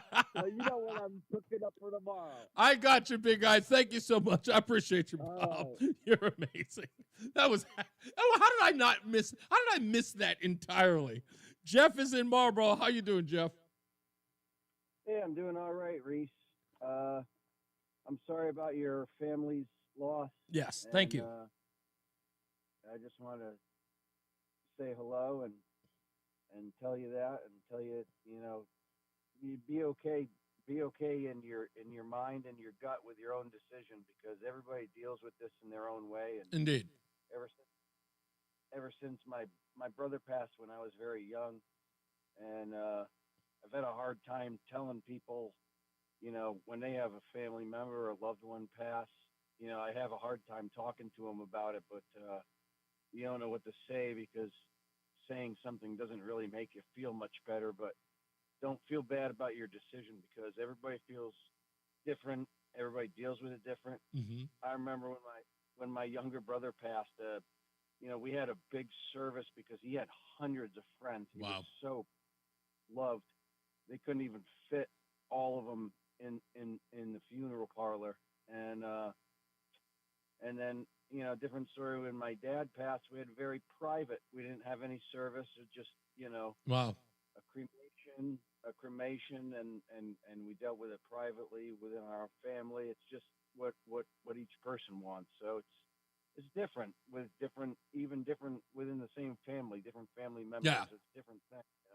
Yeah, it's like I said, I understand that it's rough. And, again, I've been in contact with her the entire time during the show. And, just to make sure where she is and, how things are going. At this point, there is no word. She is, still, she's on a respirator. There is no word as of yet. So as soon as the show is over, I'm headed back out there to go meet her there. And I'm going to stay with her all night if necessary until she decides that we're going to go home. But she was very, very supportive. And that's the thing about Roseanne. She's an incredibly supportive wife, and I'm lucky to have her. Lucky. Couldn't be more lucky. You know something? You are. Thank you. Thank you, buddy. Much appreciated. You definitely are. Thank you, man. Yeah, like I said, no matter what the side of that particular question is, I totally respect it. If I haven't made this clear about the whole 5 o'clock focus thing, right? I genuinely ask these questions. I don't like bait. I don't do clickbait or any of that stuff, especially when it's something that involves me. Like, if I really have a question about that stuff, it's weighing on me, and I really do like other people's opinion. It's not a question of, let me take their opinion, just go, they may know, better than me. It gives me an opportunity to understand where people are and why they look at it a certain way. And it gives me an opportunity to think outside of my own head. I learned this in sobriety, okay, is that my brain is a dangerous neighborhood. And if I let it, it'll talk me into the most awful things. So sometimes you have to share what's on your mind and get perspectives from others who are not in that bad neighborhood, who are thinking about what those is. So that's why I trust people. Now, I know the ones who are in jest and all that other stuff, but thoughtful. And I get that. And I hear it in the passion, in the voices that people are thinking about those things. So I really, really do appreciate you taking the time and picking up the phone and calling and opining about that opinion. It means everything to me. Unless something changes, we will be back. As I always say, radio is free, so we thank you for paying attention. Remember to keep JC in your hearts and in your mind. Sean Patrick, we love you and we miss you. Remember that panic is not planning, so plan your work and work your plan. I'm Reese on the radio. You have a good night, a pleasant tomorrow. We'll see you back here, God willing. Tomorrow, let's get another check of our traffic with Mark Christopher in the BPS Traffic Center. Good night, Mark. Hey, Reese, have a great night. If you're heading into Hartford right now, 84. Good night, sir. Thank you, sir. We'll see you later. Rolling back tomorrow, I presume, right? I assume so. Oh, okay. Just east of Talk to you later. All right, man, if you need anything, don't hesitate to reach out, buddy. I got you. You got it. Thank you, sir. Yep. Down to the Bulkley Bridge. Westbound 84 is a little tight from the Bulkley out to 46 Sisson Avenue. South of 91's a little slow, right lane at 32A and B. All right, everybody, thank you so much, and I appreciate everybody's comments in the chat room. Like I said, you guys make it great every time that I'm here. Again, you make it hard for me to leave you. That's the reason why I show up. So it is a pleasure. Be good to each other. Love you, and I will see you tomorrow.